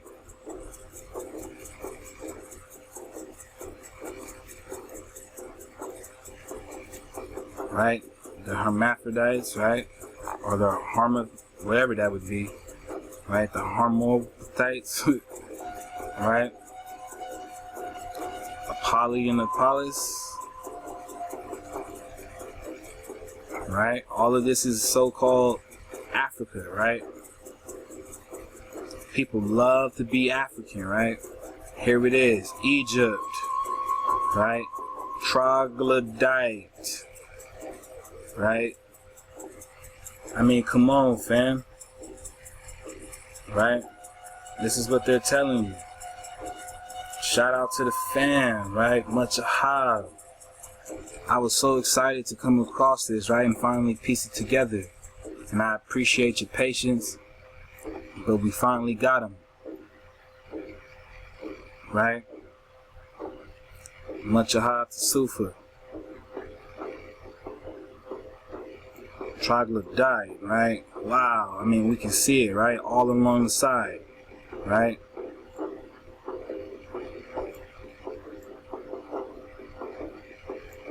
The land of the troglodyte.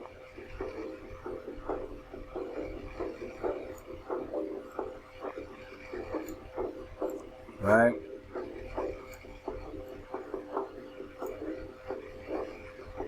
And then there goes Palestine. Okay? So yeah, it all connect, right? It all connect.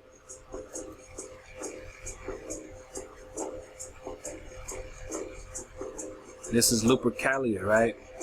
Lupercalia was a very ancient, possibly pre-Roman pastoral annual festival observed in the city of Rome each year on February 15th. To avert evil spirits. That sounds like Valentine's Day, right? February 15th, right? To avert evil spirits and purify the city, releasing health and fertility. Lupercalia subsumed February, right? Or February, an earlier origin of spring cleansing ritual held on the same date, which gives the month of February its name. Lupercalia, right? Luper is the root of dog. So, I mean, this has something to do with dog. Or wolf, right? Wolf. Right? It says the festival was originally known as Februa, right? Purifications or purgings. Purgings, right?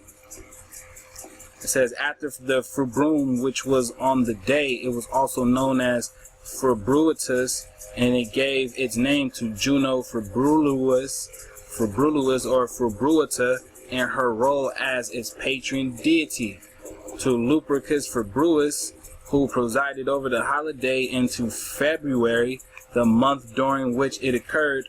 Ovid mentions Februar deriving from an Etruscan word for purging. So it means to purge, right? And it says the name Lupercalia was believed in antiquity to invent some connection with the ancient Greek festival of the Arcadian Lycaea, a wolf festival.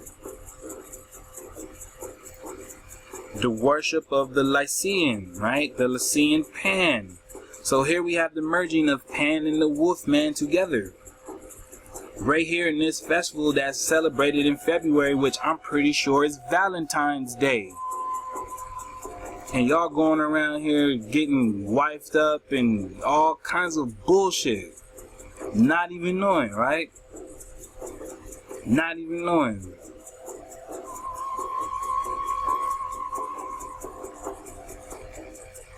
This is Fido Jetichu, right?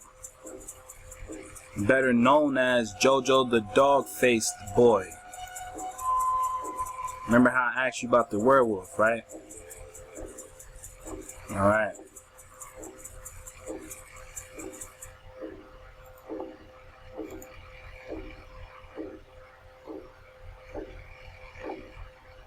Alright.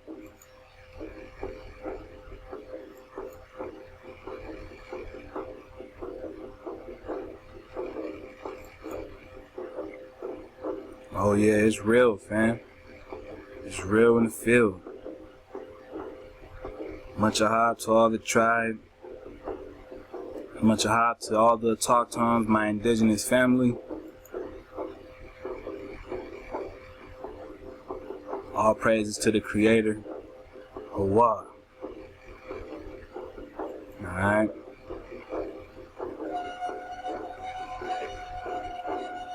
Now, we got one more thing to look at. Again, I couldn't have done this without you, fam. So, you know, I appreciate the links. I appreciate everything. Alright, because this is what it's about right here, right? Us coming together. Alright. So, yeah, fam, we're going to go ahead and dig on this. Right? This is the original Mapamundi. Right? It allows us to explore it virtually. Alright, so shout out to the fam once again. We were able to dig, alright? See it up close and personal. So, today we're gonna go ahead and check out these strange peoples of the world, right? It says the Blemings, right? Blemings. It says in the Middle Ages there were many traveler tales telling of the Blemings. The Blemings were reported to be a warlike race with no head, but their facial features in their chest. Alexander the Great was thought to have encountered Blemings in his campaigns, and they are often mentioned in Shakespeare's Othello. One medieval writer says they are like lawyers who speak through their bellies. On our map, a Blemming holding a spear and a shield is located in Africa. Alright.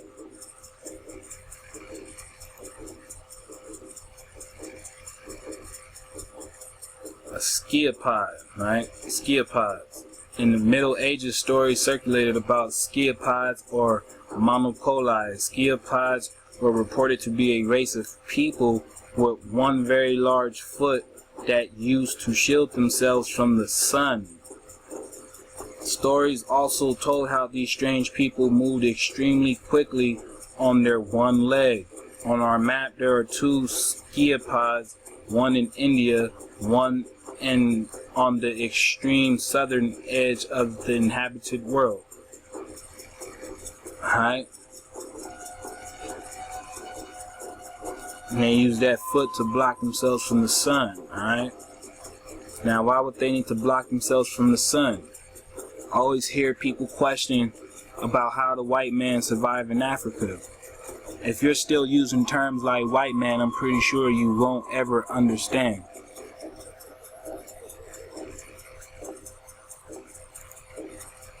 This is the troglodytes, right? The troglodytes are cave dwellers often featured in medieval illustrations. On the map, 4 troglodytes are drawn in Africa. 3 of them are illustrated inside caves. One is eating the snake, while the 4th, a bearded man, appears to be wearing only a helmet. He rides a goat-like beast. The text on the map says that the troglodytes are very swift. They live in caves, eat snakes, and catch wild animals by jumping on them.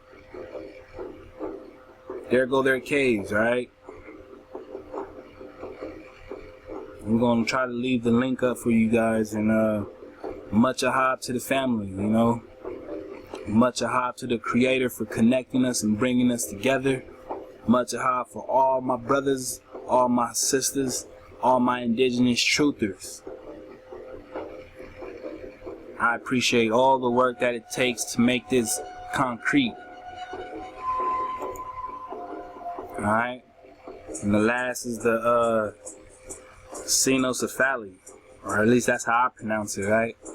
It says, stories about the men with heads of dogs and barking voices are many and varied and go back to classical antiquity. Some medieval travelers and writers describe the Cenocephaly as barbarians who can be tender one minute but aggressive and uncontrolled the next. In one medieval legend from Wales, the Cenocephaly can be interpreted as werewolves. In some other legends, St. Christopher is reported to be a giant with a head like a dog. Alright, so, I mean, in all honesty, fam, it seems like Africa, especially dealing with Egypt, right, was a cult and a center of religion that dealt with the worshiping of strange beasts and dogs and monsters, which still is technically the same shit that goes on today when it comes to our oppressors. I mean, if Michael Vick went to jail, right, went to jail over the dog fight that he wasn't even there to hold. He was not even home, and he lost it, right? Now, I mean, I'm gonna be real. I could give a damn about a Michael Vick because he had to sign contracts, and I'm against contract signing. But tell me if it's justified to lose your whole career over dog fighting. What kind of status does a dog have over a person like Michael Vick? Let alone you. And I'm not comparing, right? But if Michael Vick has the status that he had, especially as a so-called superstar, right? A person of fame, a prized athlete in his time, right? And he went to jail over dogs that were being fought in his residence that he wasn't even there in at the time. He wasn't even present. Who knows if the dudes who fought the dogs, what happened to them? Because Michael Vick went to jail. So keep these things in mind, alright, fam? Keep these things in mind. Again, much ahab to the fam. I appreciate you dropping these links. I'm definitely gonna dig on this some more. Alright? And again, if anybody else wants to build, send it to the email. Go back and rewind it to get it. Alright? But you gotta be pure water. Because if it's not pure water, I'll never be able to see it. Alright? lastly, as we wrap it up, dog in the verb action, right? To track like a dog, right? I want to show you guys this because, like I mentioned before, the origin of dog remains one of the great mysteries of English etymology.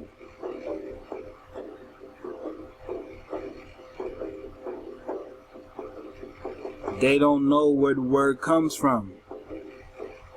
They have no clue where the word dog comes from. They don't know what the word means, fam. So why are you so sure you know what a dog is?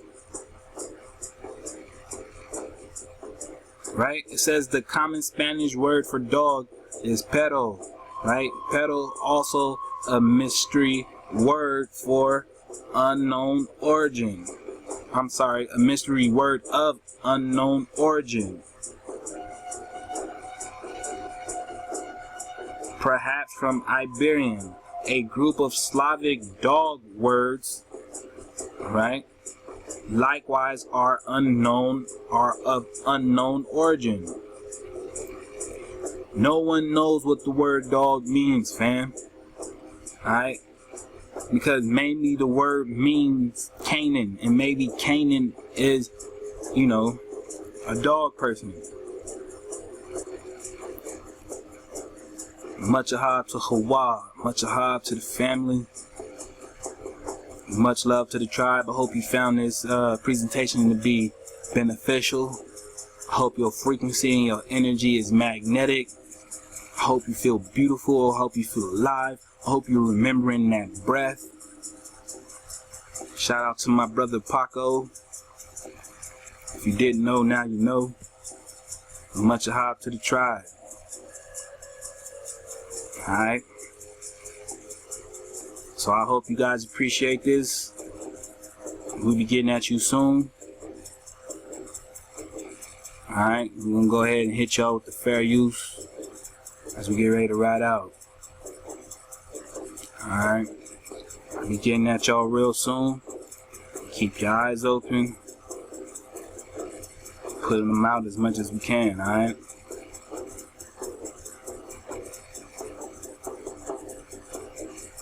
Alright. Till next time.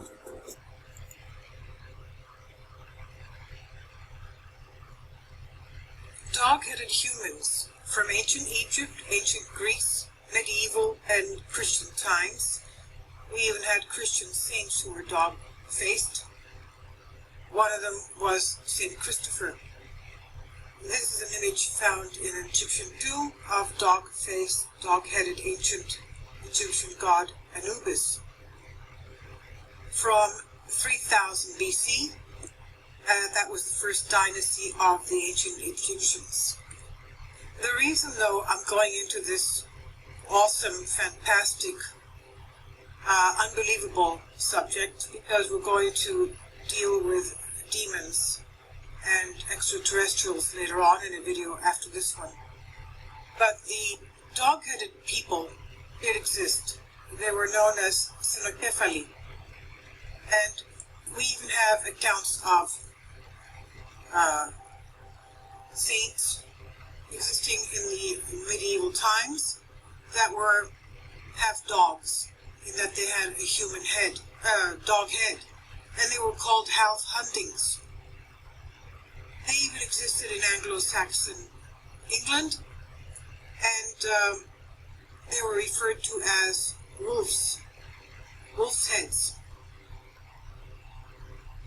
Even tales of King Arthur referred to Cenocephali, and his men fought hundreds of Cenocephalus creatures.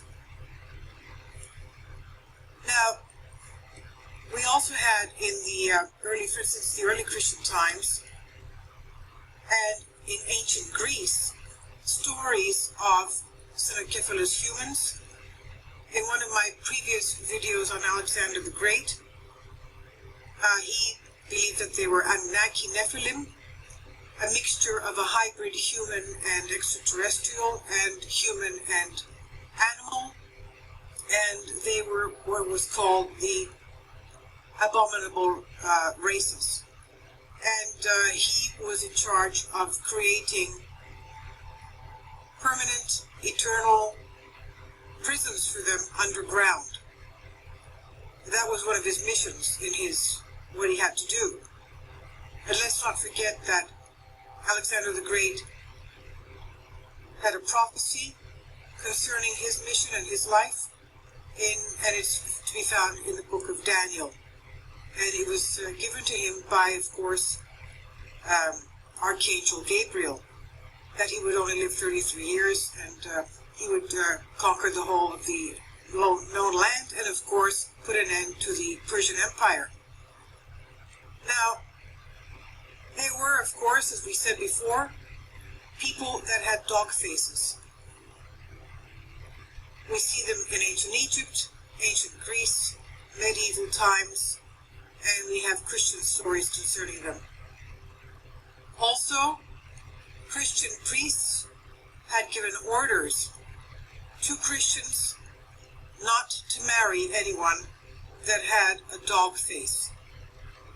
And it's not just the dog face, but it's also the profile of a human, where the area from the nose to the chin extends much farther out than the forehead. We do see some people like this today. You see that the bottom part of the face from the nose down to the chin is about twice as extended as the upper part of the face from the forehead to the nose, to the bridge of the nose. So they did exist. Unfortunately, when I lived in New York, when I was in my college years, I met a girl that had a dog face. And it was terrible for her, because she had already gone through 14 plastic surgeries. Unfortunately, there was not that much that they could do for her. She was a wonderful girl. She was very humble. Of course, she knew that she had this problem with the appearance of her dog head. We all felt very sorry for her, and we really loved her. I mean, we felt sorry for her, but she had an exquisite heart and personality. She cared for everybody as if she was nothing. Unfortunately, she had this terrible looking face, and they could not really do that much for her with all the plastic surgeries that she had on her. Now, kinokephalos is a Greek word meaning dog head, and we do have kinokephalos is a Greek word meaning dog head, and we do have meaning dog head, and we do have, for example, Saint Christopher, who was a dog head. To keep in mind that this is not just mythology, it was actual fact. Reports of the dog-headed races were traced back to Greek antiquity in the 5th century BC. Greek physician Ctesias wrote a detailed report on the existence of Cenocephaly in India, known as Indica. And let's remember that that's where, of course, Alexander the Great had created all the underground prisons for these Anunnaki Nephilim hybrid human types, so that they would not be able to infect and mate with humans. So, Greek traveler also Megasthenes claimed to know about dog-headed people in India who lived in the mountains, communicated through barking, wore the skins of wild animals, and lived by hunting. Herodotus of ancient Greece reported claims by ancient Libyans that such creatures inhabit the east of their lands, as well as headless men and various other anomalies. The best estimate for the place where the battle between the Argonauts and the Cenocephaly took place is modern-day North Serbia, or South Hungary. Also in late antiquity, in St. Augustine of Hippo, he mentions Cenocephaly in his writings, The City of God, book 16, chapter 8. In the context of discussing whether such beings were descendants of Adam, he considered the possibility that they might not exist at all or might not be human, which Augustine defines as being a mortal and rational animal. Homo id est animal rationale mortale. But insisted that if they were human, they were indeed descendants of Adam, he says. Xenocephali also figure in medieval Christian worldviews. A legend that placed St. Andrew and St. Bartholomew among the Parthians presented the case of abominable, the citizens of the city of cannibals.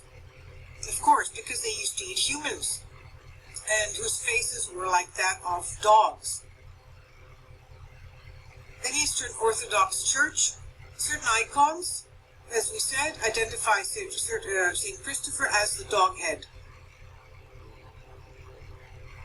The background to the dog-headed Christopher is laid in the reign of Emperor Diocletian of the 3rd century, when a man named Reprobus of Reprobus, the reprobator, the scoundrel was captured in combat against tribes dwelling in the west of Egypt, in Kyrenica. So the unit of soldiers, according to the hagiographic narrative, the Lives of the Saints, was assigned the name numerus Marmaritarium, or unit of Marmarite, which is just otherwise identified, perhaps the same as Marmari or Kyrenikia. He was of enormous size, with the head of a dog instead of a man, apparently a characteristic of the Marmarite. This Byzantine depiction of St. Christopher as a dog-headed man resulted in their misinterpretation of the Latin term Cananeus to read Canineus, as in canine. German bishop and poet Walter of Speyer portrayed St. Christopher as a giant of the Cynocephalus species in the land of the Canaanians, or the Canaanites of Canaan in the New Testament, who ate human flesh and barked. Eventually, the giant of the Cynocephalus species in the land of the Canaanians, or the Canaanites of Canaan in the New Testament, who ate human flesh and barked. Eventually, the giant of the Cynocephalus species in the land of the man resulted in their misinterpretation of the Latin term Cananeus to read Canineus, as in canine. German bishop and poet Walter of Speyer portrayed St. Christopher as a giant of the Cynocephalus species in the land of the Canaanians, or the Canaanites of Canaan in the New Testament, who ate human flesh and barked.